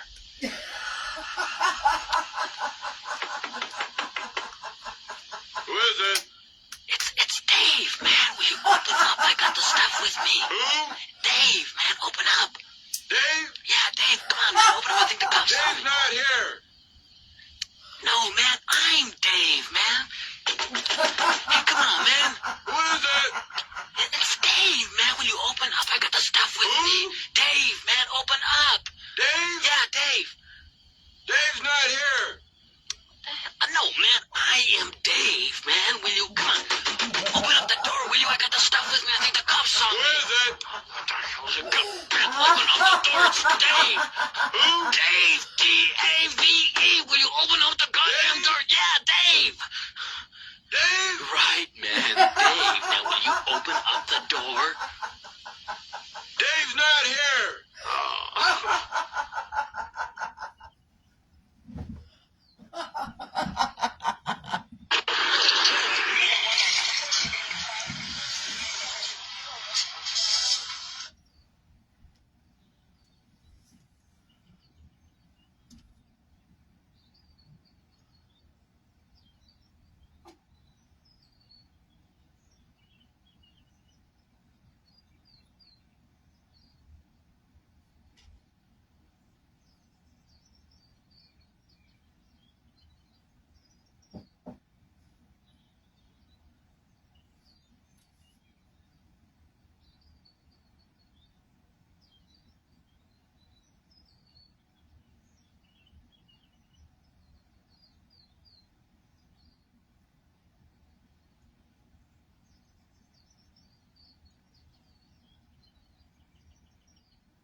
There are forces in this world that move unseen, shaping lives in ways both profound and perilous. Some weave threads of wisdom, lifting us toward purpose, while others corrode the soul, distorting truth itself.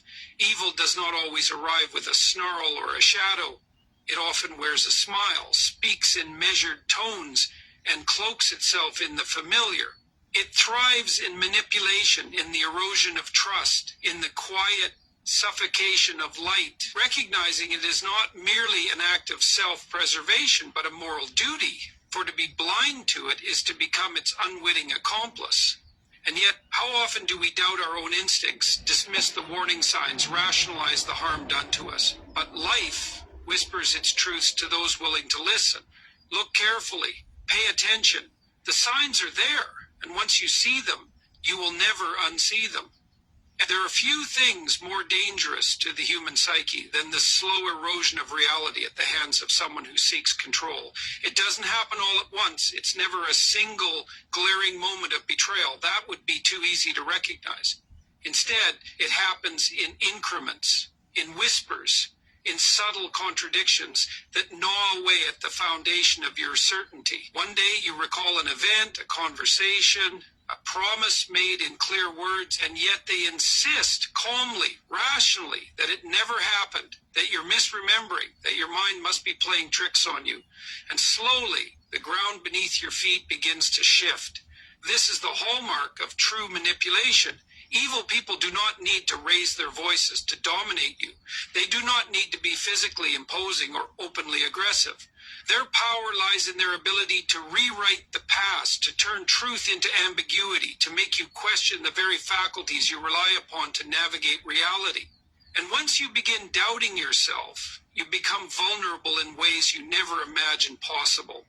Gaslighting, as it is often called, is not merely a tactic, it is psychological warfare. It is a tool of control designed to dismantle your sense of self, to render you dependent on the manipulator's version of events rather than your own. And the most sinister part, it does not require brute force. It is accomplished through persuasion, through repetition, through the slow, insidious unraveling of your confidence. The moment you accept their version of reality over your own, they have won. And what makes this particularly treacherous is that it doesn't come from strangers. It comes from those closest to you, a partner, a friend, a mentor, someone you trust. That trust is the lever by which they control you. If a stranger told you the sky was green, you would laugh and dismiss them. But when someone you love insists that your memory is flawed, that your emotions are overreactions, that your instincts are unreliable, you hesitate, you second guess. You become willing to entertain the possibility that maybe, just maybe, they are right. But let me tell you something crucial. If you ever find yourself in a situation where your reality is constantly being rewritten by someone else, if you feel perpetually uncertain, like you're walking through a fog of self-doubt, pay attention, because that is not love. That is not care. That is a calculated effort to make you dependent, to keep you confused, to rob you of your ability to think clearly and act decisively. Evil does not need to overpower you. It only needs to make you question yourself enough that you surrender willingly. But here's the truth. You are not crazy. You are not imagining things, and you are not overreacting. If someone's words and actions do not align, trust the actions. If someone's presence leaves you feeling diminished rather than uplifted, trust that feeling. Your perception is your greatest weapon. Hold on to it tightly, because once you allow someone else to define your reality, you are no longer living for yourself. You are merely existing as a reflection of their will. There is a particular kind of person who thrives on chaos, not the kind that arises naturally from life's unpredictability, but the kind they manufacture, intentionally and relentlessly. These individuals do not seek resolution, they seek conflict. They do not want harmony, they want control. And one of the most effective ways to maintain control over others is to keep them in a constant state of uncertainty, instability, and emotional exhaustion. At first, you might not even recognize what's happening. Their words and actions are inconsistent, but they always have a justification. They start an argument over something trivial, something that should have been resolved in a single sentence, but somehow it escalates. You find yourself defending things you never thought needed defending, your tone of voice, your choice of words, even your facial expressions. And when the dust settles, you realize you've spent hours trying to explain yourself for no reason at all. This is not an accident. This is a strategy. An evil person thrives on drama because drama keeps you off balance. When you are constantly defending yourself, constantly trying to keep the peace, constantly unsure of what will set them off next, you are not thinking clearly. You are not questioning their behavior. You are too busy managing the emotional wreckage they leave behind. And here's what makes this tactic so insidious. They will make you believe that the chaos is your fault, that you are the one being too sensitive, too defensive, too emotional. They will insist that they were just joking or that you misunderstood them. And if you push back, they will accuse you of being unreasonable, of blowing things out of proportion. They will turn the table so skillfully that you will wonder if perhaps you are the problem. But you are not the problem. You are reacting quite naturally to an environment designed to keep you unsettled. This is what happens when you are in the presence of someone who does not seek understanding but dominance. Someone who does not value communication but manipulation. And if you stay long enough, you will begin to change. You will grow quieter, less certain, more hesitant. You will learn to second-guess your instincts, to tiptoe around their moods, to brace yourself for the next wave of turmoil. But let me tell you something. Life is already hard enough. Relationships in their healthiest form are meant to be a refuge, not a battlefield. You should not have to live in a constant state of anxiety, waiting for the next explosion, dreading the next impossible conversation. If someone in your life consistently thrives on conflict, if they leave you feeling drained instead of strengthened, if they manufacture tension where none should exist, step back. Observe, do not let yourself be pulled into their chaos, because that is exactly where they want you. And once you recognize this pattern for what it is, you have a choice. Continue playing their game or walk away from it entirely. Choose wisely. There is a particular trait that sets truly malicious people apart from the merely misguided, and that is their absolute refusal to feel genuine remorse. A person with a conscience, when they recognize they have done harm, is unsettled by it. They feel the weight of their actions, the burden of knowing they've caused suffering. They seek to make amends, not just to escape consequences, but because they are driven by an internal need to set things right. But an evil person, they do not share this impulse. They do not lose sleep over the damage they've done. If anything, they justify it, rewrite the narrative to make themselves the victim, or worse, derive satisfaction from the suffering they have inflicted.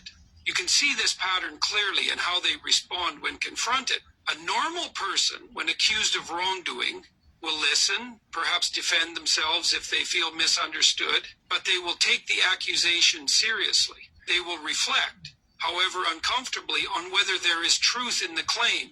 But an evil person, they do not reflect. They retaliate. They attack your credibility, twist the conversation, redirect the blame. Instead of answering for their behavior, they will accuse you of being the problem. Too sensitive, too controlling, too emotional. They will gaslight you until you begin to question reality itself. And if by some miracle they do offer an apology, pay attention to the way it is delivered. Is it an acknowledgement of their wrongdoing, a genuine admission of fault, or is it a calculated maneuver, carefully crafted to manipulate you back into submission? I'm sorry you feel that way is not an apology. I guess I'm just a terrible person then is not an apology. These are tactics, subtle, insidious strategies designed to shift the focus away from their actions and onto your response. But the real test is not in their words, it is in their actions. If someone is truly remorseful, change follows. There is a shift in behavior, a conscious effort to do better. But if the same patterns continue, if the same excuses resurface, then you are not dealing with someone who is sorry. You are dealing with someone who is simply biding their time, waiting for you to let your guard down so they can resume their game.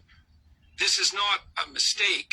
This is who they are. And that is a difficult truth to accept because it means you cannot reason with them. You cannot fix them, cannot love them into change. The only power you have in this situation is the power to remove yourself from it. So ask yourself this. Are you in a cycle of perpetual forgiveness, constantly hoping that this time they will truly change? Or are you willing to accept the evidence before you? Because at some point you must decide. Will you continue to excuse the inexcusable, or will you finally walk away? The choice, difficult as it may be, is yours. One of the most defining traits of an evil person is their ability to distort reality, to construct an illusion so convincing that those around them begin to question their own perceptions, their own memories, even their own sanity. This is not mere dishonesty. This is something far more insidious. It is a deliberate warping of truth, a calculated manipulation designed to exert control. And it works not by presenting outright lies, but by subtly eroding your trust in yourself. You have likely encountered this before, perhaps without even recognizing it. You recall an event clearly, something they said, something they did, the way they treated you. But when you confront them, they look you in the eye and tell you it never happened. Or, if they do acknowledge it, they insist you misunderstood, that you are overreacting, that you are being unfair. And so you begin to doubt yourself. Maybe you did misinterpret. Maybe you are being too sensitive. Maybe the problem is you. But it isn't. This is a tactic, one of the most effective tools in the arsenal of an evil person. Because once they succeed in making you question your own judgment, they gain the power to rewrite the past, to control the present, and to dictate the future. If they can make you disbelieve your own experience, they can make you accept almost anything. And this is not limited to personal relationships. We see this pattern in families, in workplaces, in institutions. We see it in leaders who twist the truth until those who dare to speak it are labeled as the deceivers. We see it in abusers who convince their victims that they are imagining their own suffering, and we see it in ourselves. When we silence our own doubts, dismiss our own instincts, because we have been conditioned to accept another's version of reality over our own. This is how control is maintained, not by force, but by confusion. If they can keep you perpetually unsure, they can keep you compliant. And this is why clarity, true, unshakable clarity, is the greatest weapon against such people. When you recognize what is happening, when you refuse to accept their distortion, you strip them of their power. So ask yourself, how often have you ignored that deep instinctive sense that something is wrong? How often have you allowed yourself to be persuaded that your own experience is invalid? How often have you stayed silent when everything inside you screamed that you were being deceived? Because recognizing this pattern is the first step in breaking free from it. You are not imagining things. You are not overreacting. Your perception is not flawed. The truth, your truth, matters.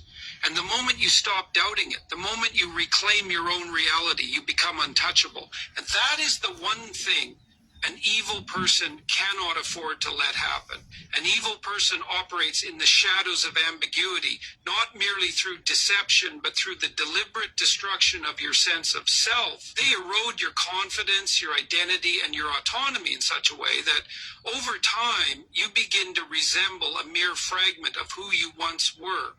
And they do this by ensuring that you never quite know where you stand. One day they shower you with approval, validation, even affection, offering just enough warmth to keep you tethered. The next they withdraw it without warning, leaving you disoriented and desperate to regain their favor. This is not an accident. It is a calculated system of control, a psychological game of power and dependence.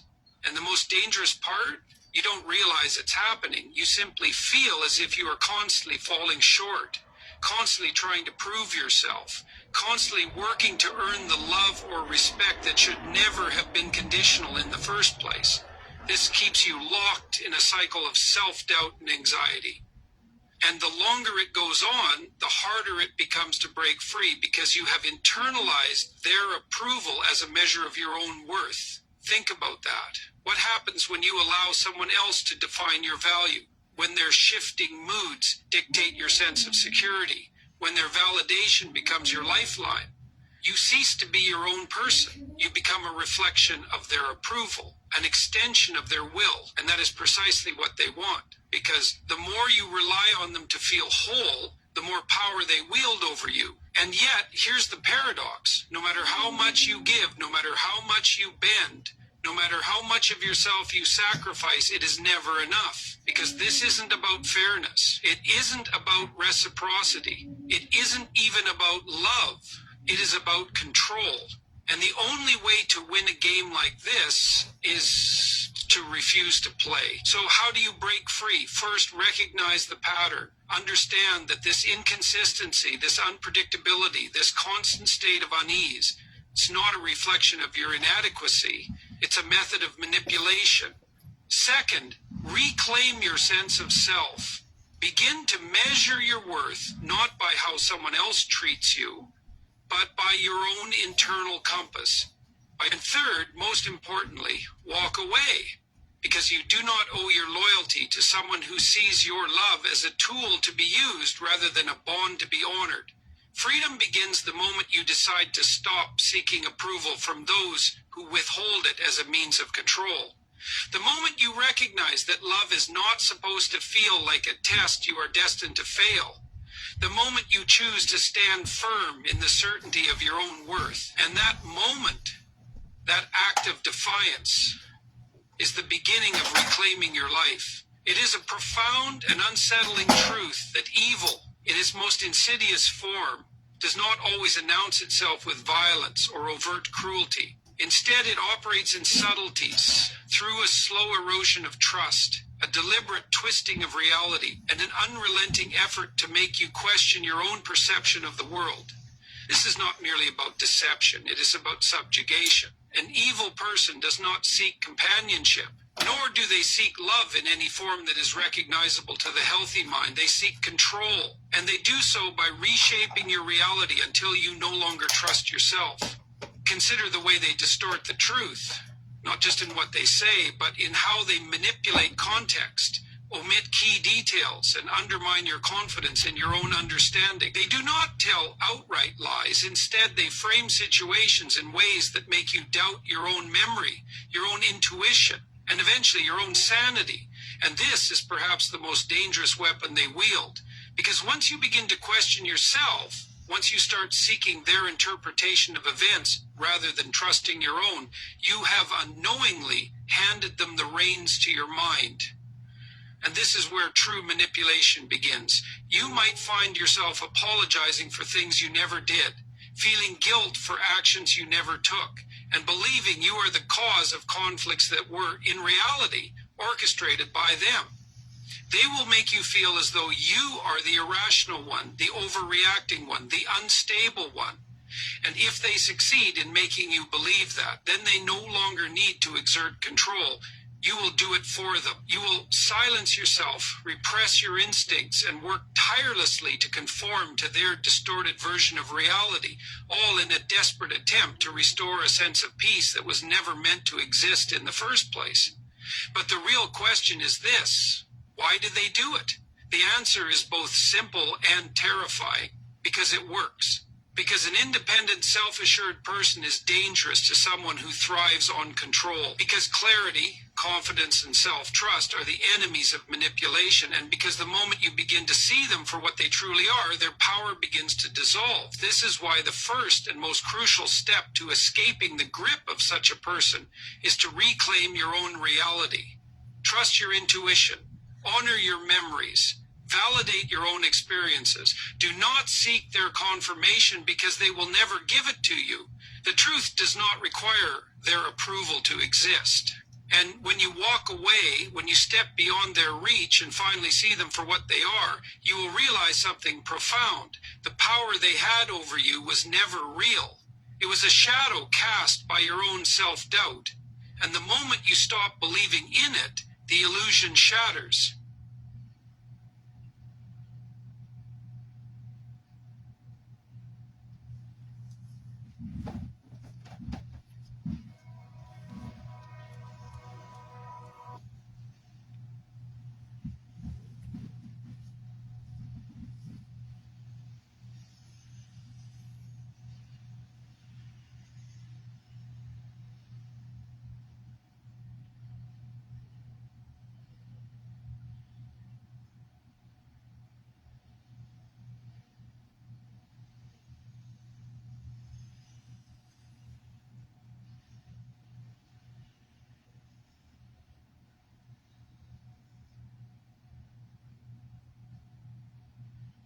Dealing with a narcissistic mother.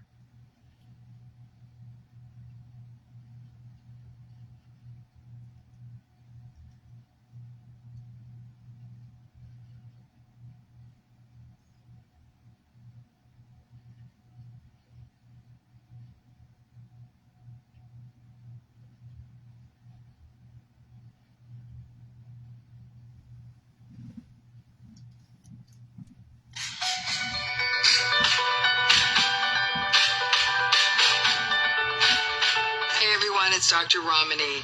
Happy Mother's Day, and let's call this holiday probably one of the most confused and confusing days of the year for many, many people who've experienced narcissistic abuse, especially with a narcissistic or otherwise very difficult mother.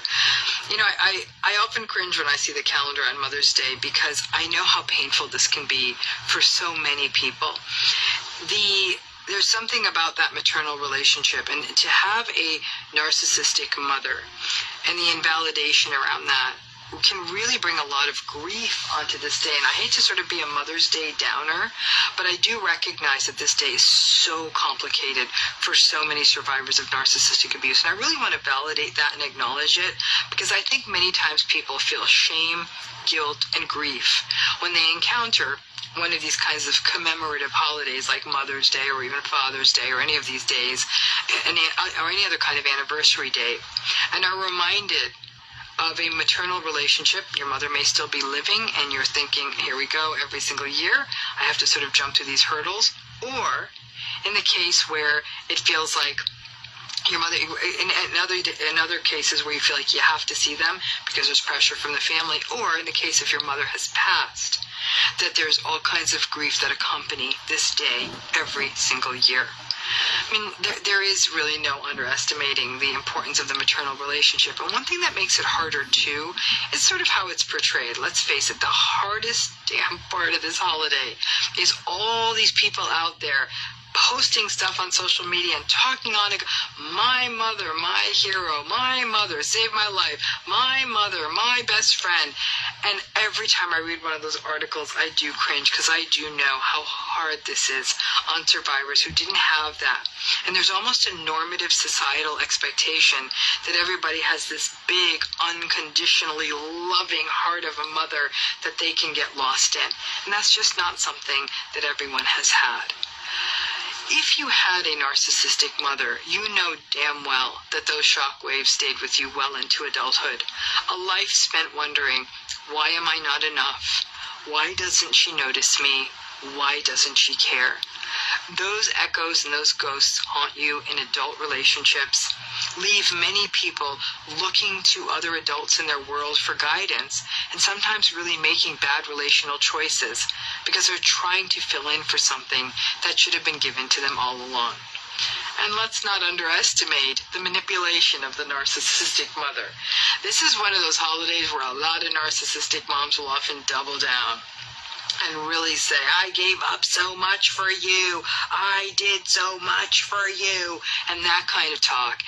And you'll say, yeah, and that's all good. Well, I didn't sign up for this. Like, that one was on you. But to have heard that as an adult, you may be able to be circumspect. To hear it as a child, it can really, really echo for you. And I have to say, on this day, Mother's Day, for a lot of people looking around at everything they're seeing, those things do echo through their head, and they're saying, I'm hearing those words as though she was saying them to me as a child yesterday. We have expectations for mothers, and I have to say in many ways they're different than the expectations we have for fathers. We expect mothers to get it right. So if you had a narcissistic mom and your mom didn't get it right, it can be incredibly, incredibly painful, and the grief can be never ending. What can make today even harder is if you're expected to see mom and it's not something you necessarily want to do. This is a day that's fraught, and especially as we're coming out of the pandemic in certain parts of the world, I know that there may be more pressure, especially if it wasn't celebrated last year. And that some siblings are saying, oh, come on now, and you'll get the usual guilt. You don't know that this is going to be the last year, and it's the pandemic, and we all lived, and blah, blah, blah, and 1,000,001 rationalizations. If you find yourself in the situation where you have to roll up to a mom who really was invalidating and difficult and really made your childhood into sort of a confusing, trauma-bonded mess, and you're doing it in the stead of wanting to be there for a sister you're actually fond of, or another sibling you're fond of, or some other family member, or just because, always remember to carry those wisdoms of going deep. Don't defend, don't explain, don't engage, don't personalize. Stick to your gray rock. Stick to very simple conversations. Don't put your stuff out there to be chopped up. But the fact is, moms go for it. I was actually recently watching a film where it was an incredibly toxic mother who was really going at her adult children. She was very abusive and cruel to them as kids as well. And any chance she had, she was putting a dig in. And I was watching the movie, I was thinking to myself, okay, mom has a lot of narcissistic features, and she just was unrelenting.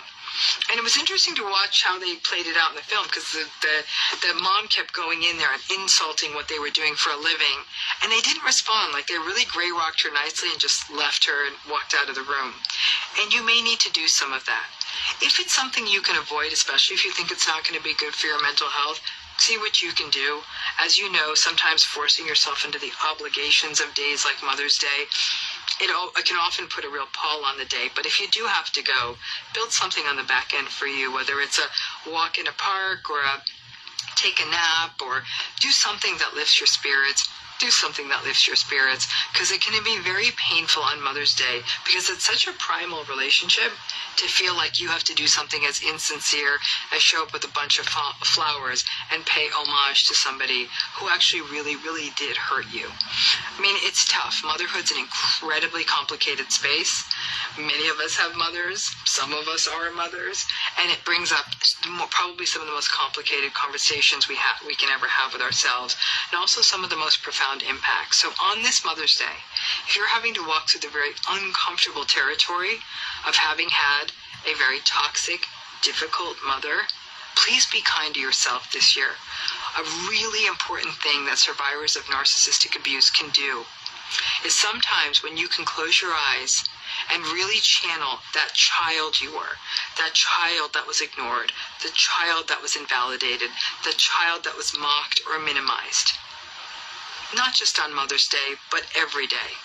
If you're not going to be good to you, if you're going to keep engaging in the negative self-talk about you, please talk to that child that you once were differently. Sit with a picture and look at that picture of yourself as a child and imagine saying those things to such a little person. It's actually quite awful. One of the most important ways we can learn to talk to ourselves differently is pull out a picture of ourselves as a child and think about using those words against our child self and say, yeah, no, that's not cool. That was actually a really sweet kid. When we can learn to talk to that part of ourselves that needed to hear that then, can also be a way to elevate ourselves. And so maybe those are the kinds of things to sort of take away on Mother's Day, that sometimes you have to go back and do this work again for yourself, but reach out to that child version of you, celebrate them, and maybe that's the best kind of commemoration you can have on Mother's Day. So to all of you out there who are watching this, who are mothers, happy Mother's Day. And if this is a hard day for you, please be kind to yourself. Give yourself some space, please. And celebrate it in a way that feels authentic and meaningful to you. And if you can't do that, make sure you build in some time to be kind to yourself afterwards. Thanks again, and happy Mother's Day.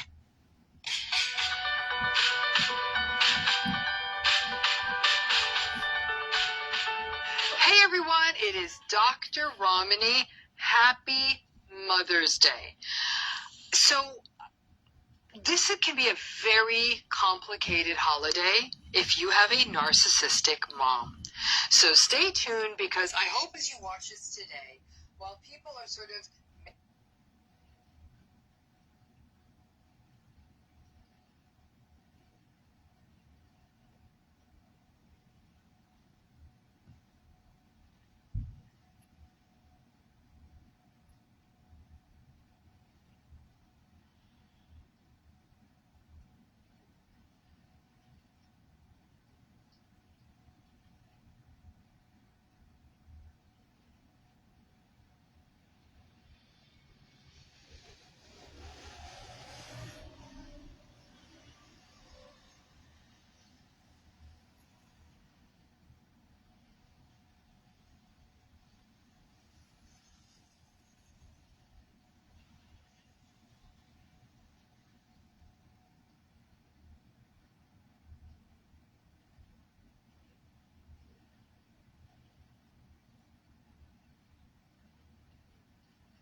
look at a malignant narcissist, it goes a layer deeper than that. To a malignant narcissist, the rules don't apply to them. They don't feel like they have to play by the same rules as you and I. Hi, this is Jim Breon. Welcome to my YouTube channel where we talk about all things mental health. Today I'm going to be talking about a specific form of narcissism called malignant narcissism. There's been a lot of interest on the TikTok channel and Instagram channel of people wanting to know more about different forms of narcissism. So this is going to be an exploration of what a malignant narcissist is. As always, I invite you to subscribe to the videos. If you find them helpful, sign up for notifications and we can keep you posted of when new videos come out. So the underlying traits of narcissism are across the spectrum are things like grandiosity. That's this overinflated sense of your self-importance and your sense of self, that the rules don't apply to you, excessive need for admiration, lacking in empathy, and kind of preoccupations with fantasies of success and power, a sense of entitlement, and kind of an arrogant or haughty behavior towards other people, and envious of other people, and believing that other people are envious of you. Those are sort of the hallmark traits of narcissism. When you look at a malignant narcissist, it goes a layer deeper than that. And if you look at the word malignant, it's mal is the root of it, and that means bad, right? And you think of, like, in terms of, you hear that word malignant in terms of different kinds of cancers, right? Those are really aggressive, really dangerous levels of cancer. And that's what a malignant narcissist is also. It's a narcissist who is also dangerous and can actually border on psychopathy. And I'll talk more about the differences between a psychopath and a malignant narcissist. But they do have these qualities of being coercive and extremely controlling and often cruel. And they can actually take pleasure in their cruelty. And you start to see what are also the markers for domestic violence and abusive relationships in a malignant narcissist. So we're looking at narcissistic personality disorder, but then there's also this element of psychopathy, which is the willful disregard for other people's feelings, even personal boundaries. And this is where it starts to become really dangerous, because to a malignant narcissist, the rules don't apply to them. They don't feel like they have to play by the same rules as you and I. And they're motivated by power. Power and control are the big motivators, and basically their pleasure kind of overrides anything that you might want. There are some reasons that people who are in relationships with malignant narcissists get trapped in those relationships, and part of that is the intensity that they bring. They can be very, very intense people, and they can be very sexual, and sometimes people are really attracted to that intense sexual energy in a relationship until it starts to show its ugly side. This intensity is also one of the reasons that a lot of malignant narcissists can be very successful, because in a lot of ways our culture promotes that kind of intensity, and that what's thought of as like a superficial charm. They come across as being super confident, and there's almost a swagger that they have, and that's attractive to a lot of people. I think when it comes to learning how not to get yourself into a relationship with a narcissist, that swagger and uber confidence should actually be a red flag. Another thing that's present in a malignant narcissist is something that's called egocentric aggression. What that means is, egocentric means that it fits your concept of yourself. It's not something foreign to you. So, in other words, you don't see a problem with it, and it's actually, a benefit in your mind. And that's this super aggressiveness that a malignant narcissist can have. They can border on being sadistic, and sometimes they are sadistic. They have really an absence of conscience. And if you look at that lacking of empathy in various forms of narcissism, most narcissists, they all lack empathy, but most of them, on some level, they can tell when they're doing something that's wrong. They can tell that they're doing something that's hurting somebody. They may not care all that much, but a malignant narcissist, they don't care at all, and they really don't really have much of a conscience, which is why they can get away with the things that they do. And it's also one of the reasons that they're rewarded in the culture. These can be people that they have a very cold and cool demeanor about them, and they can do the most ruthless things and not have any problem with it. So you look in the corporate world and the political world, these are people that, are actually promoted. They're the people that sometimes are brought in to do the mass layoffs and all that stuff that the owners or the management of the company don't have the heart to do. Another thing that you see in a malignant narcissist is something that starts to border on paranoia, and it can actually turn into paranoia. And it starts to get a little confusing because it can start to resemble a covert narcissist, because a covert narcissist is going to have some paranoia. They're going to think that people are always out to get them because they don't recognize, the narcissist, the covert narcissist thinks nobody recognizes, how wonderful I am, and people are always trying to get an advantage over me. Now, with a malignant narcissist, some of that paranoia could actually be justified, because they've really screwed over a lot of people. They've hurt a lot of people, and eventually there might be people that are coming out to get you, and there might be, laws that people are finally looking at enforcing because you've broken the laws, because you don't believe that they apply to you. So when you look at malignant narcissism, there's a constellation of symptoms in psychology that often apply here, and that's something called the dark triad. These are three symptoms of mental illness, really, that come together often in this malignant form of narcissism. And that dark triad is narcissism, psychopathy, and something called Machiavellianism. Narcissism, we talk a lot about what that is. Psychopathy is the lack of conscience altogether. It's this is also where some of the charm comes from, that exploitative nature. Somebody with psychopathy, they can be very cool and charming, but it's a superficial charm. They're not charming as in Prince Charming, I'm lovable and I want to take care of people. It's all very kind of superficial. It's on the surface.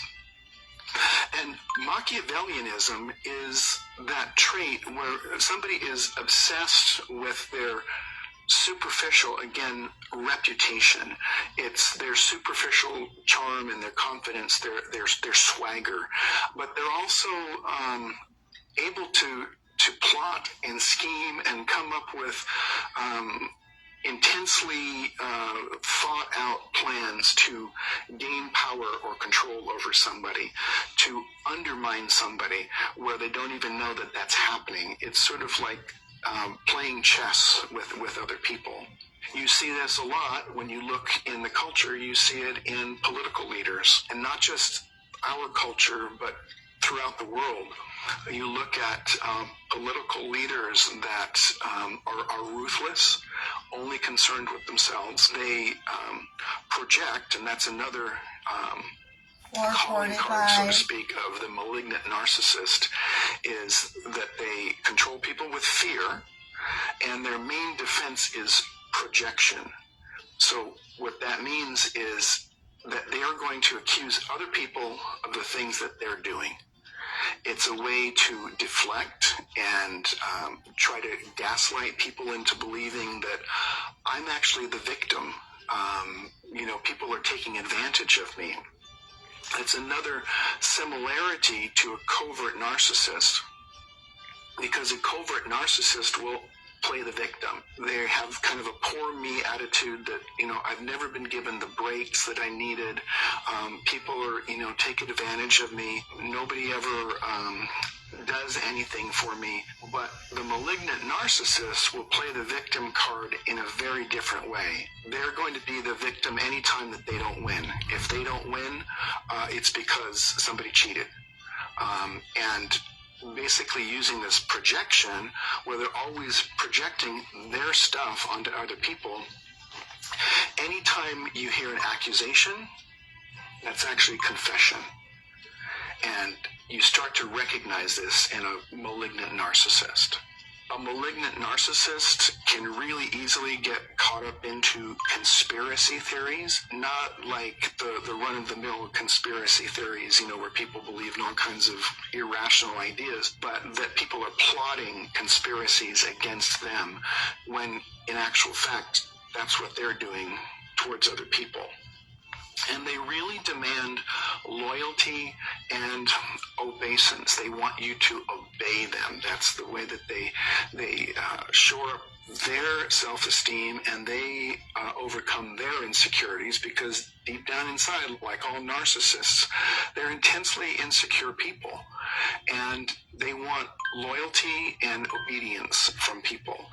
I set the rules, you follow the rules. And my rules are different for me than they are for you. Now, when you look at the origins of narcissism, this is the part that gets really difficult interpersonally, because people become narcissists often because there's some trauma that happens in their life, right? There's attachment failures. Maybe they have an overly aggressive or mean caretaker. They're overindulged materially, but they're underindulged emotionally. And people develop narcissistic personalities often because, they're neglected. They're abused. And that's really sad. And it's also one of the reasons that people kind of get hooked into relationships with them. So when you look at the effects that trauma have on anybody, and particularly with narcissists, it's really easy to feel sorry for them, because you think, well, they wouldn't be this way if those things hadn't happened. And that's true. At the same time, trauma does not excuse behavior. Right? And it becomes a really difficult situation, because a narcissist, particularly a malignant narcissist, that those behaviors are so egocentric, they're so a part of themselves that they don't think they have a problem, and they are not willing to do the work. So your empathy and your feeling sorry for them has to end at the behaviors that are hurting you and hurting other people. It's a really, really difficult thing to say, that, you can feel sorry for these people, but at the same time, you can't excuse their behaviors. And that's something that's very different in narcissism, is that they're not willing to do the work, and they continue to abuse people and really kind of burn through relationship after relationship after relationship. Couple of other differences between a psychopath and a malignant narcissist. Now, the way we understand psychopaths is that there's something biologically very different in their brains that has been there since birth. So we think in terms of, psychopaths are born, narcissists are created, and there's this mutual relationship between a temperament that a narcissist is born with, and then some of the environmental factors that lead them to develop a form of narcissism. A narcissist, when they're under stress, a malignant narcissist will blow up. They'll go into a narcissistic rage. If they get caught at something, they're going to project, and they're going to get angry, and they're going to play the victim. But a psychopath, they don't blow up when they get really stressed, because they're resistant to stress. They've got a very cold, kind of a very calculating approach to things, which is why they make very good underworld spies and criminals, because they don't react that way. It's almost like their blood is cold. They they don't blow up when they get stressed out. So it can make it really difficult to be in a relationship with someone like this. And when it comes to being in a relationship with a malignant narcissist, really the best way that you can cope with that kind of relationship is to get out of it. It really is. Because here's the thing, they don't get better. It's not going to change. And for lots and lots of reasons, people have a really hard time getting out of a relationship with a malignant narcissist. And I understand that. There might be financial reasons. Maybe, you're so afraid because they've implanted that fear in you. Maybe you're so undermined emotionally that you can't trust yourself. You've become so isolated. There's lots of reasons. But if you decide to stay in a relationship with a malignant narcissist, or you have to stay in a relationship with a malignant narcissist, you have to understand that the patterns are not going to change. So you have to do everything that you can do to cope. And that means looking at some of the confusion and the way that you blame yourself and starting to unlearn some of that gaslighting. It also means developing a support system for yourself. You have to surround yourself with healthy, loving people that have your back. And it gets really tricky in these relationships because how do you tell in your world, like, who's a loving, supportive person and who's a flying monkey that's been co-opted by the narcissist? So you've got to really, really pay attention to those things and figure out, who can I turn to? Who can I trust? Who can I talk with? And you have to talk with people, because when you hold it all in and you just try to manage it all internally, it just gets increasingly overwhelming. So those people that are enablers, you have to disengage from them. So this is where loss comes in again, over and over again with narcissistic abuse, is there's the loss that I don't really have the love and vulnerability that I want in a relationship. And, if you leave the relationship, it hurts and you feel the loss from that person, but you also feel a loss from your social support system, because a lot of those people have become enablers. People stay in relationships with malignant narcissists because of the fear and the threats and the actual violence, and there's ongoing exploitation. That's one of the markers of a malignant narcissist, is they're extremely manipulative and exploiting of people. If you're ready to get out of a relationship with a malignant narcissist, you have to be very, very careful. You have to protect yourself first and foremost, because this is the most severe form of narcissism that can become dangerous. You have to document everything, because there will probably be some legal issue that's going to come up. You have to recognize that a malignant narcissist is going to be extremely secretive. They're going to have all of their computers and any kind of information systems locked down so nobody can get into it. They're going to never leave their phone in a room where somebody can pick it up. They'll walk into the bathroom with their phone. They're extremely secretive, and they spend a lot of time, especially in the early part of the relationship, in the love bombing part of the relationship, getting and gathering information on you so that they can exploit you. And when they've compiled all that info, it's sort of like it's a deck of cards that they pull out the right card at the right time as a way to undermine you, keep you in control, or to keep you isolated. So if you are ready to get out of a relationship, be very, very careful. You have to think about protecting yourself first. Talk to people who have your back. Get some help, and enlist a good therapist or support groups. You've got to keep that kind of quiet on the down low, because if the narcissist finds out about it, again, it's going to be a way that they can attack you. Like I say, the best way to cope with one of these relationships is to get out. But I know that there's lots of reasons why people can't. So it's a process, and you have to have compassion for yourself and take care of yourself. I hope these videos are helpful. If they are, please like and subscribe and get notifications, and let me know what you'd like to hear more about.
is her story of her borderline narcissistic mother. She's sharing things that I'm going to say right now. It's a trigger warning right here because some of the things that happened to her as a child, some of the things that her borderline narcissistic mother allowed to happen as a child, instigated happening or inflicted herself, are awful.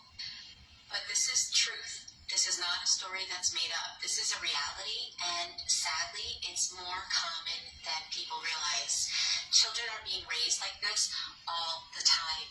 That's why I feel like this information is so important to get out there. Thanks to the internet, young ones have the ability now to start looking up information on what's going on in their own family dynamics. More and more often, I'm getting emails from teenagers, from young kids, from the ages of 13.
How to outsmart the narcissistic mother.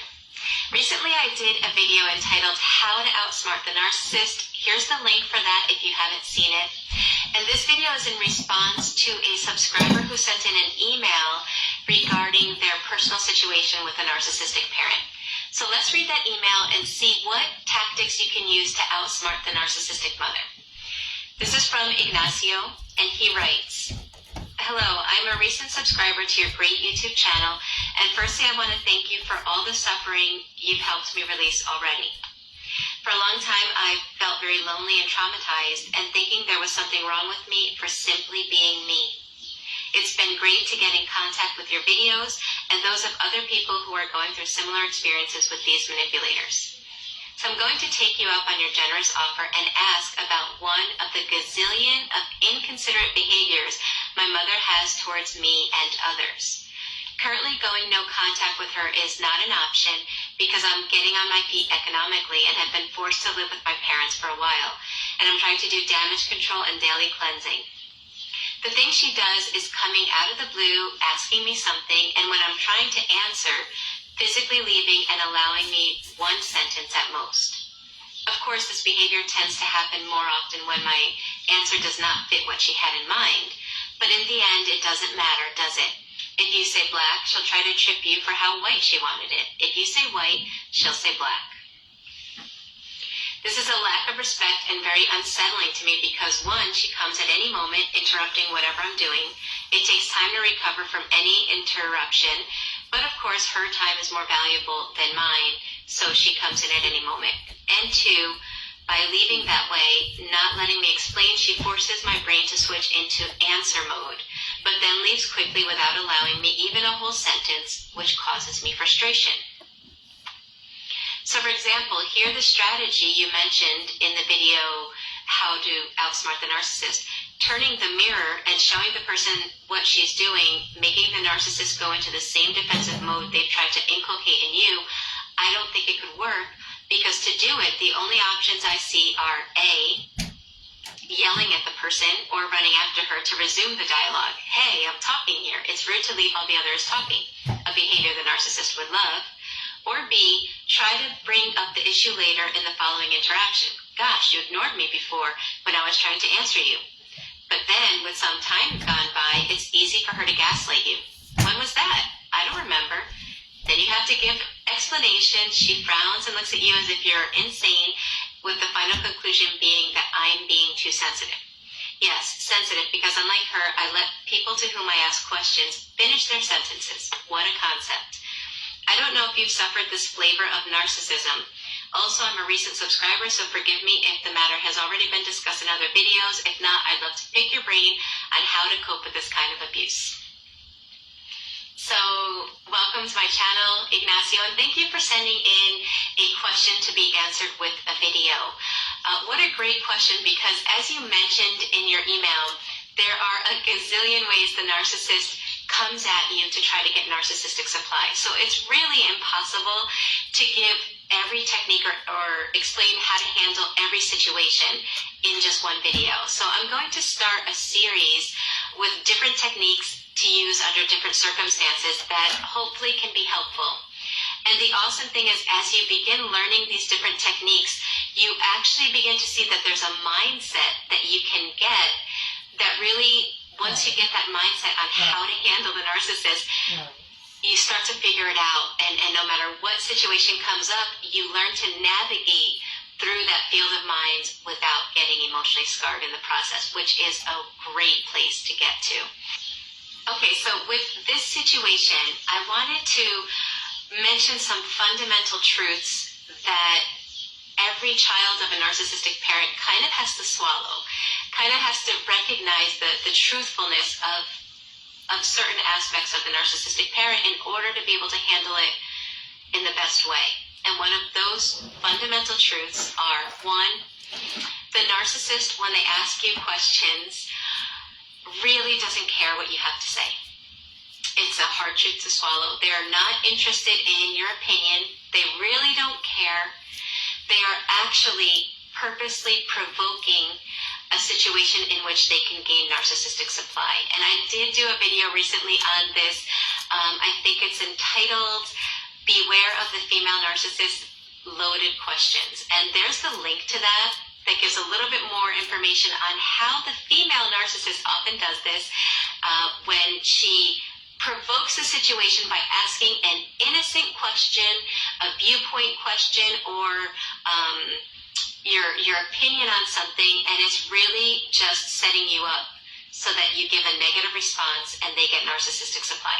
So that's the first fundamental truth you have to recognize. The second fundamental truth is that a narcissistic mother gets her narcissistic supply by making her children feel negative emotions.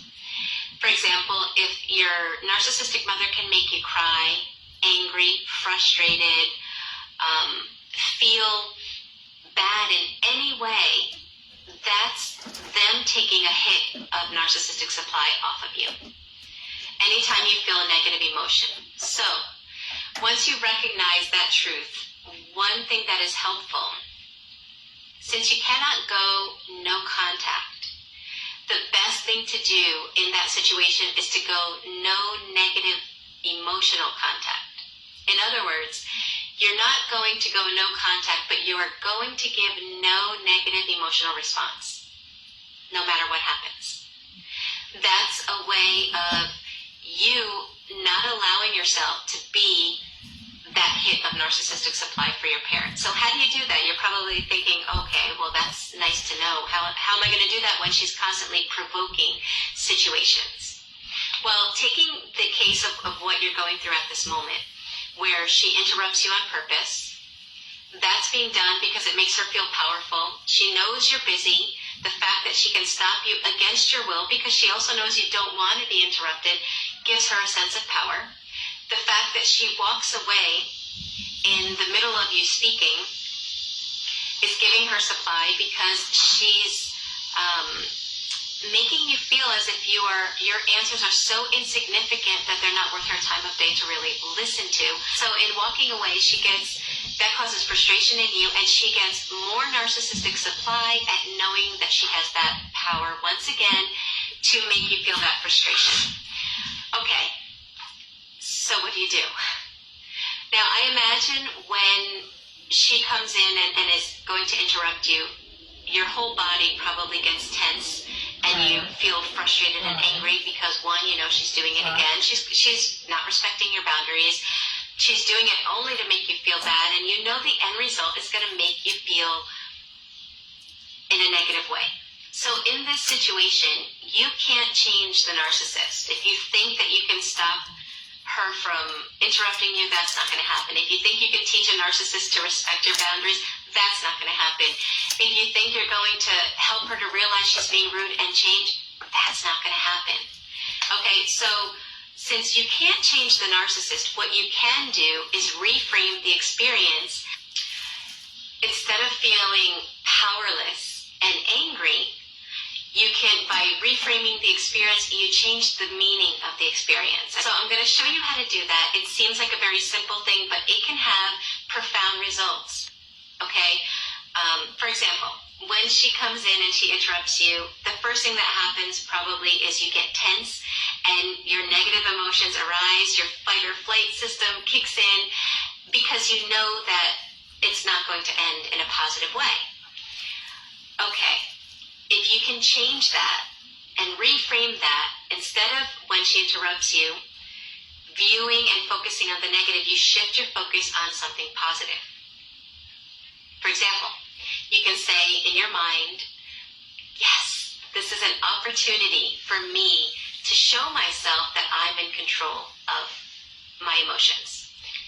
Awesome. This is an opportunity for me to show myself that I am in control and that I can decide how to feel about what's going on. So by viewing it this way, instead of the negative tensions and anger and feeling of powerless coming up, you're viewing it as an opportunity. So you're viewing it in a more positive light. Now, she asks you her question, and whenever you answer the narcissist, you know she's going to walk away and not care. So once again, you reframe that in your mind, and you say, I wonder how many words I'll be able to get out before she walks away. You know, today I'm going to guess 4. Instead of getting your brain in answer mode, where you're actually giving an honest answer from your viewpoint, don't waste your energy. You can give a generic answer, and at the same time, you're in your mind, you're using that to reframe it to see how many words she'll listen to. Let's say she walks away after 4 words. Then you gauge how well you did. Well, you know what? She left quicker than I thought. Or wow, she lasted longer than I thought. How does this outsmart the narcissist? Well, the narcissist is wanting you to feel emotionally negative so that they can feel better about themselves. They gauge their emotional health by making their children feel bad. That makes them feel good. It's sick, it's awful, but it's a reality, and once we realize it, we can start taking our power back. So you're refusing to be the narcissist's hit at that moment. You also don't feel powerless. You feel your own power, which is a more positive experience. You can't change the experience, you can't change the circumstances of the experience, but you can change the meaning of the experience. And by changing your viewpoint into a more positive one, it leaves you feeling better afterward. Also, the recovery of what she does is a lot quicker. Instead of her walking away and you're stuck in your negative feelings that she's put in you, that she's provoked in you. Now she's walked away, and you have to kind of, work through them so you can refocus on what you were doing beforehand. You'll find that you're in a more positive state of mind, and it's very easy to shift back to what you were doing. So you don't feel like a piece of gum that's just been chewed up and spit out in that conversation. You feel more empowered. You feel more positive. That's one way to handle that. Once again, it's reframing. It's an NLP technique. It's very helpful when you can't change a circumstance, but you no longer want that circumstance to leave you feeling negative. And you're able to change the meaning of that circumstance. Another way to handle that is by the sudden emergency, but having a valid reason to excuse yourself, that can be helpful as well. For example, a sudden emergency could sound something like this. You know what? That's a really good question. Unfortunately, I just got a call from my boss. I have to head back to the office. Maybe I'll have a chance later to answer that. And you leave. Another sudden emergency could be, as she's asking you that question, you're looking at your phone and you say, I would love to answer that, but right now I just got a text and I have to do this, that, and the other thing, but maybe later I can get back to you on that. And you excuse yourself.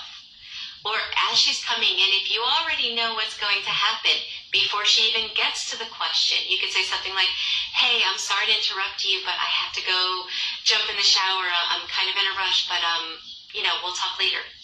Something like that. So those are two separate techniques that you can use. Keep in mind, the sudden emergency is not something you can use every single time because the narcissist will catch on.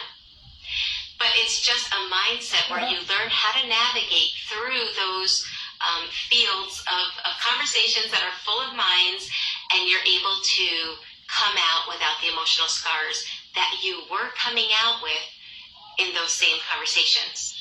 And again, the first technique regarding reframing, that's a temporary solution. Keep in mind, these are temporary solutions. The best way to handle situations like that are establishing boundaries, using the broken record technique, which I did a video about. Here's the link for that. However, because of your situation, they might not be the best for you because they might cause you more problems. So these are temporary solutions to help you to deal with your current situation. And in the future, once you're out of being under the same roof as the narcissistic parent, then you can move towards establishing boundaries and going no contact. But for the moment, these are two possible things that you can employ that will help you to prevent you from being a narcissistic snack.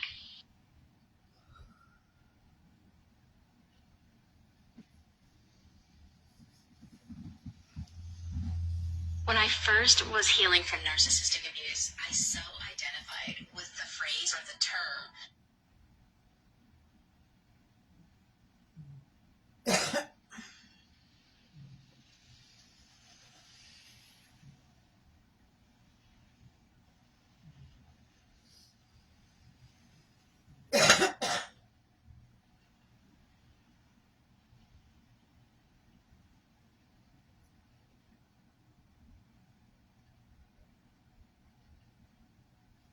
To reflect on the much healthier alternatives. Now below you're going to find a link to my new extensive course called Ready, Set, Connect.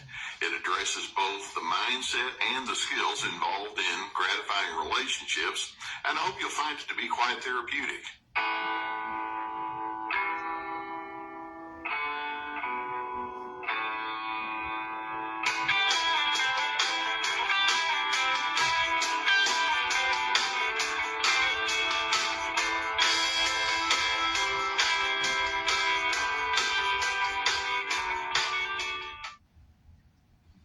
We each have different roles that we play in our lives, and of course the core character that we carry on the inside informs the way that we live into those roles. Today I want to talk with you about the role of parent, and especially the role of the parent whose core character is defined by their narcissism. One of the reasons it's so important for us to understand what's going on with these individuals is that if you grew up in a narcissistic home, or perhaps if you're a parent that may have those characteristics even now, the impact of the narcissistic behavior can be so strong and so long-lasting. It's important for us to recognize narcissists begin with a mindset of control. They're highly selfish and competitive. One of the things that they do is they actually think of a child's separateness and distinction as being threatening against them. They're highly agenda-driven, and as far as they're concerned, the child exists to serve their needs and their interests. So that's not a good starting point. So what I want to do, and I have a lot of information I want to share with you here today, so I'm going to go through a 15-point checklist that you can... Which is why you started hating me at age 13, because I was becoming my own person. I was becoming a young woman with my own identity, and you couldn't fucking handle it. Look for that says if a parent is in fact operating with that narcissistic pattern. And by the way, we're going to have an article that goes along with that. You may have to look at that and reference when you get through, because I'm going to go through these relatively quickly.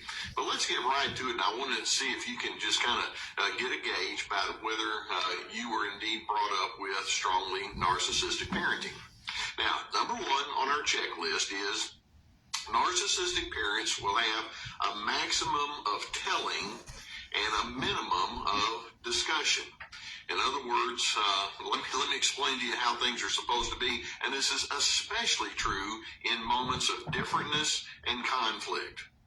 Number two, that parent will remind the child about the chain of command and remind them quite frequently. In other words, to that narcissistic parent, authority and dominance is most essential to them. Number three, there's a strong inconsistency between the private and the public persona. With narcissistic parents, image is everything. They want you to look good and they want themselves to look good, but then when you're behind the scenes with them, it's a whole different story. Number four, discipline is not really discipline. Do you know the meaning of the word discipline in its classic sense? It simply means to teach. And when a narcissistic parent disciplines, there's not teaching going on.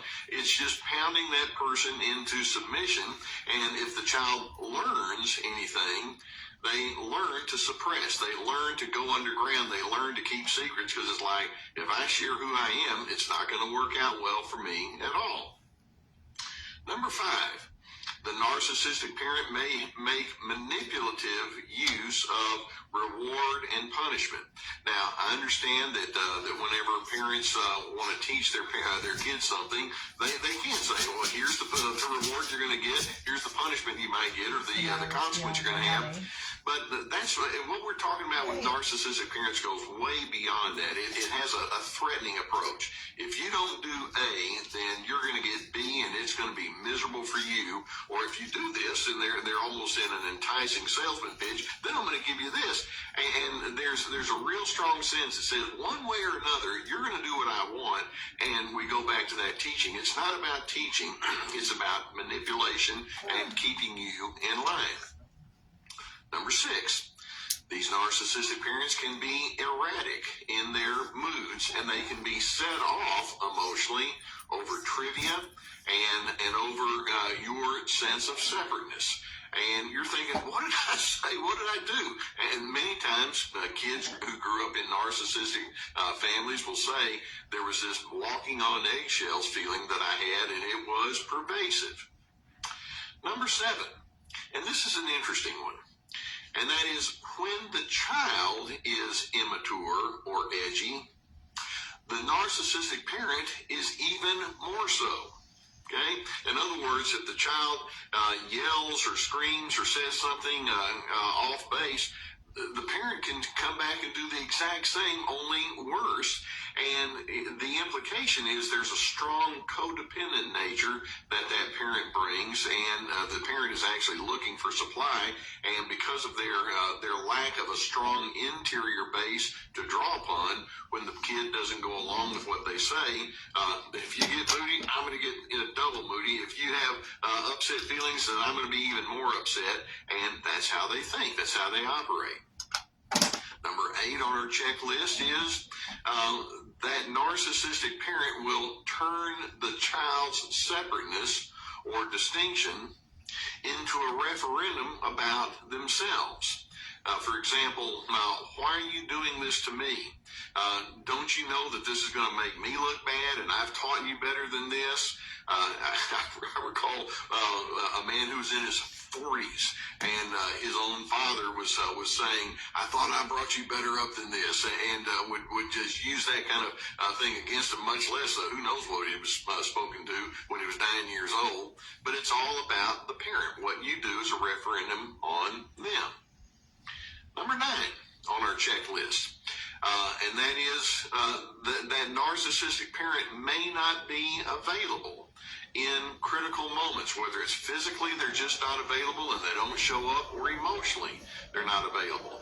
Let's say something very difficult has happened, or the child is really struggling with something. They know, well, I don't know where my parent is, but they're not going to be able to talk with me about it. And so that there's a certain kind of neglect that can be a part of that. Now, number 10, and you may be surprised that we waited all the way to number 10 for this one to come up, but number 10, criticism is the norm. Now, when I say criticism, it can come in so many different ways. It can be unsolicited advice. It can be lots of second guessing. It can be shown in the fact that that parent is hardly ever pleased. It can come in the form of verbal abuse, where there's just a lot of degradation of that child's character. Criticism is just one of those constants, and it's just right around the corner. You know it's going to happen. You may not know exactly when. Now that leads directly to number 11 on our list, and that is when anger is experienced by that parent. It's abrupt, it's harsh, it's demeaning. Now, many times it's very openly aggressive, and then sometimes it's passively aggressive. And I'm going to get to that in just a moment. But basically, the narcissistic parent, when they're angry, rather than just thinking, well, I need to redirect your behavior, it's like, no, it's character assassination. There's a lot of blame and shame and guilt induction. I'll give you something to complain about. I'll give you something to cry about. The anger is irrational, it's erratic, and it's very condescending. Number 12 on our list. The narcissistic parent will expect apologies from the child, but then they don't give apologies themselves, because you see that's part of the power differential. They don't validate your hurt emotions, but you better validate their hurt emotions. Then number 13, and this is where we go into the passive aggressive. There are all sorts of unfulfilled promises, and then we can say, and many other passive aggressive tendencies, lack of follow through on things that have been said, forgetfulness, or just not reliable in general. How many times has one kid said to another, well, you know how my mom is, or you know how my dad is. If they say something, doesn't necessarily mean it's going to happen that way. Number 14, there is a sense of, there's a requirement for dutiful and obligatory loyalty. Now, of course, loyalty is a good thing, but the narcissistic parent says, I demand it. And they may threaten it, or they may try to buy it, but nonetheless, they require your loyalty, no questions allowed. And then number 15, there can be lots of stonewalling or the silent treatment or withdrawal of affection when that child simply does not come through. Now, there are multiple other things that I could mention that would be a part of narcissistic parenting. When we talk about things like sexual abuse, how can a parent possibly do that? But it happens. We can talk about religious abuse, financial abuse, playing favorites inside of the family. There are many other possibilities, and so this list is not necessarily exhaustive, but I think you get an idea of what I'm talking about. Now, when a person's 7 years old or 10 years old, they may not have a whole lot of recourse when the narcissist comes along with all these characteristics. But particularly as you age and you're in your adult years and you gain your adult independence, It can be so necessary for you to learn how to be distinct from that narcissist. You don't want to be the next person in line that says, well, this is what was done to me, and I'm going to pass it along to the generation right behind me. And so many people do that, and you don't want to be the one that does that. Sometimes, as you're an adult, it may be necessary for you to have some straight talk with that parent. You don't have to be mean. Notice your tone of voice. You can say what you need to say, and you can do it in a calm but firm kind of way, and more or less imply, I don't think like you, and I probably won't be thinking like you. You need to understand that I disagree with some of the things that you've emphasized, and that's where I am. In addition, you want to go ahead and live independently when you know that you have reasonableness and wisdom on your side. Stand in your independence. And if that narcissistic person wrongly characterizes your behaviors, so be it. Stand in your independence anyway. And then sometimes without triangulating, and by that I mean playing one person off of another, sometimes you may need to let other individuals know, I'm thinking differently, I'm going to act differently. So if you notice it, notice that it's deliberate. Bottom line is, narcissistic parents, like I say, they want to make you into a version of what they need, and your independence is actually a threat to them. The best thing that you can do when you know that you've lived with this pattern in your personal history is to decide, in those adult years especially, I'm going to define myself. I'll take in information from all sorts of people and resources, but ultimately, this is my life, and when somebody has come toward me with some things that are just not balanced, I'm going to recognize that. I'm going into a different direction. That's the best way you can respond when you know that there have been these patterns that have been perpetuated in your personal history. Now, I hope that videos like this give you some good food for thought and can help you with your awareness of what's been going on in your world. If you've not already subscribed to this channel, I would encourage you to do so. Gus and I are going to keep more videos coming.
everybody, it's Tina Plackinger. I just wanted to make a quick video to let you guys know what's going on over here. I have neighbors now on each side of me, okay? The properties have been vacant for 11 years, and now suddenly they are both occupied, okay? So some novice is trying to tap into all of my things, and they seem to forget that I'm a 22-year veteran with this topic. But first of all, it started yesterday, placing a Walmart order for dog food and and other things. And, it doesn't matter if it's 2:30 in the morning, if it's 4 o'clock in the morning, or if it's 3 in the afternoon, okay? But this was new because Walmart canceled both of my orders. They said that there was suspicious activity on the computer. And that was new. So the new neighbors they're novice, okay? They just pick anybody who can, has the time. And wants free rent. So, anyways, this is what's going on with the landline. Okay, everybody knows that I have a landline because I live in the country. Cell phones don't come in out here. This is what's going on with the landline. The landline is actually telling me that the line is in use. There it is. The line is in use. Now we're going to call a number. We're going to call AT&T Repair. Okay. This is what it sounds like.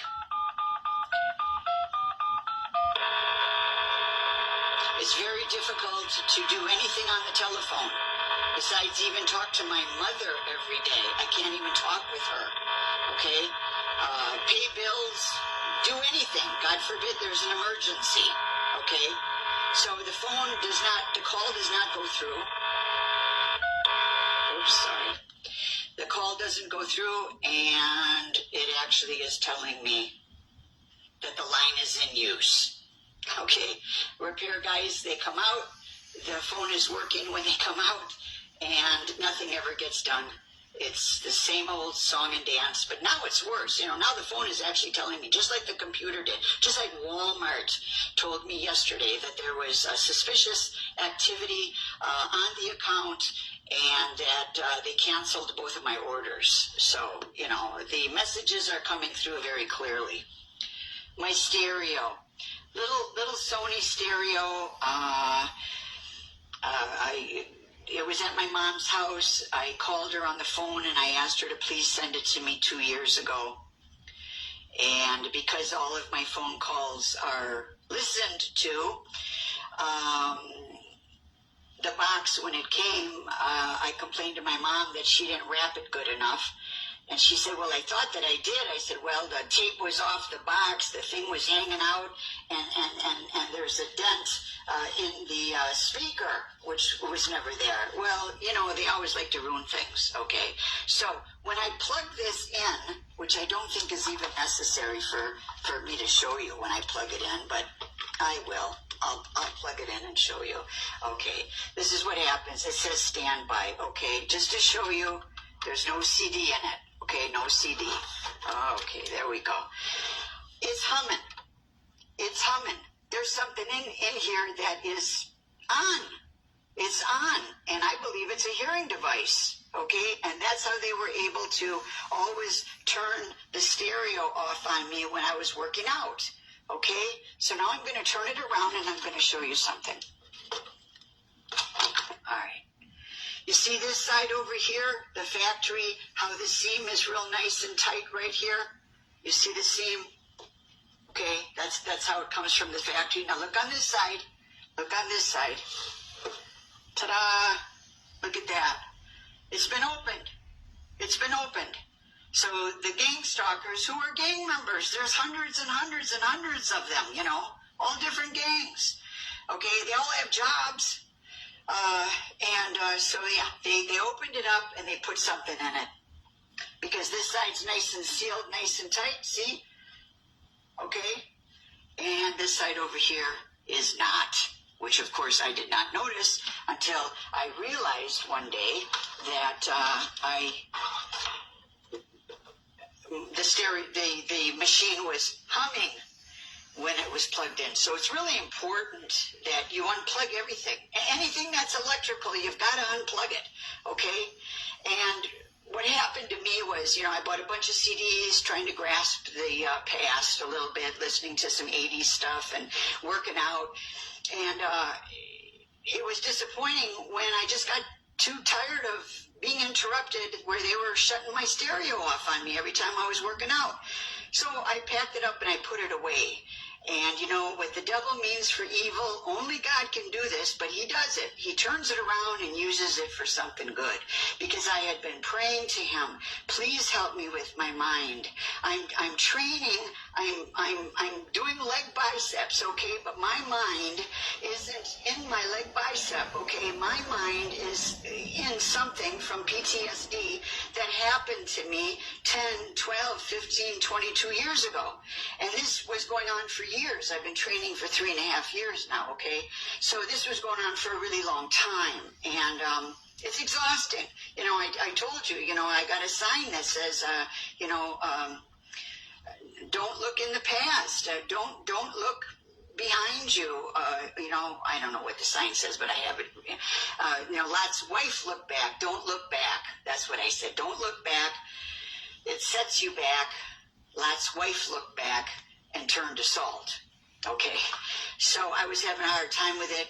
Boom. God moved in. He said, you know what? Unplug the stereo. You've had enough with it. Put it away. And I started to train in silence, and I've been training in silence for whatever it's been, 3-6 months. And it's really helped to center me and to heal my mind. More often now, I'm in the moment than I am where PTSD takes you. Okay? So that was a blessing. And if you ask and you knock on the door, the Lord will open the door. You invite him in for dinner and he'll come. Sit down and talk to you. So I just want to leave you with that message. But yeah, that's what's going on with the phone. Very clear. It's very clear. The line is in use, and I'm the only one here, okay? I have one phone line, and I have one phone, okay? So there you go. All this nonsense. And I just wanted to share this with you. Unplug all your stuff.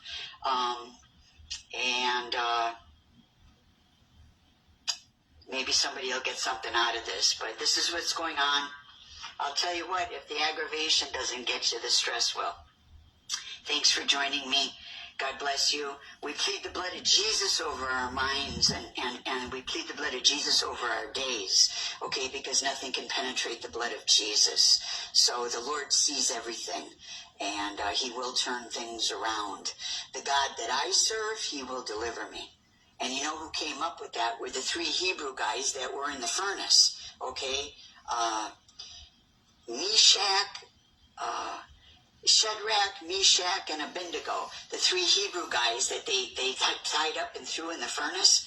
And then the one guy that was the warden or something said, I thought we threw 3 guys in the furnace. I see 4, the 3 guys, and the one other guy looks like, Jesus, the Son of God. So, and they came out not even smelling like smoke. Okay, so, they came up with that. The God that we serve, he will deliver us. And I say the same thing. The God that I serve, he will deliver me. How about you? Thank you for joining me. I will see you again. God bless you.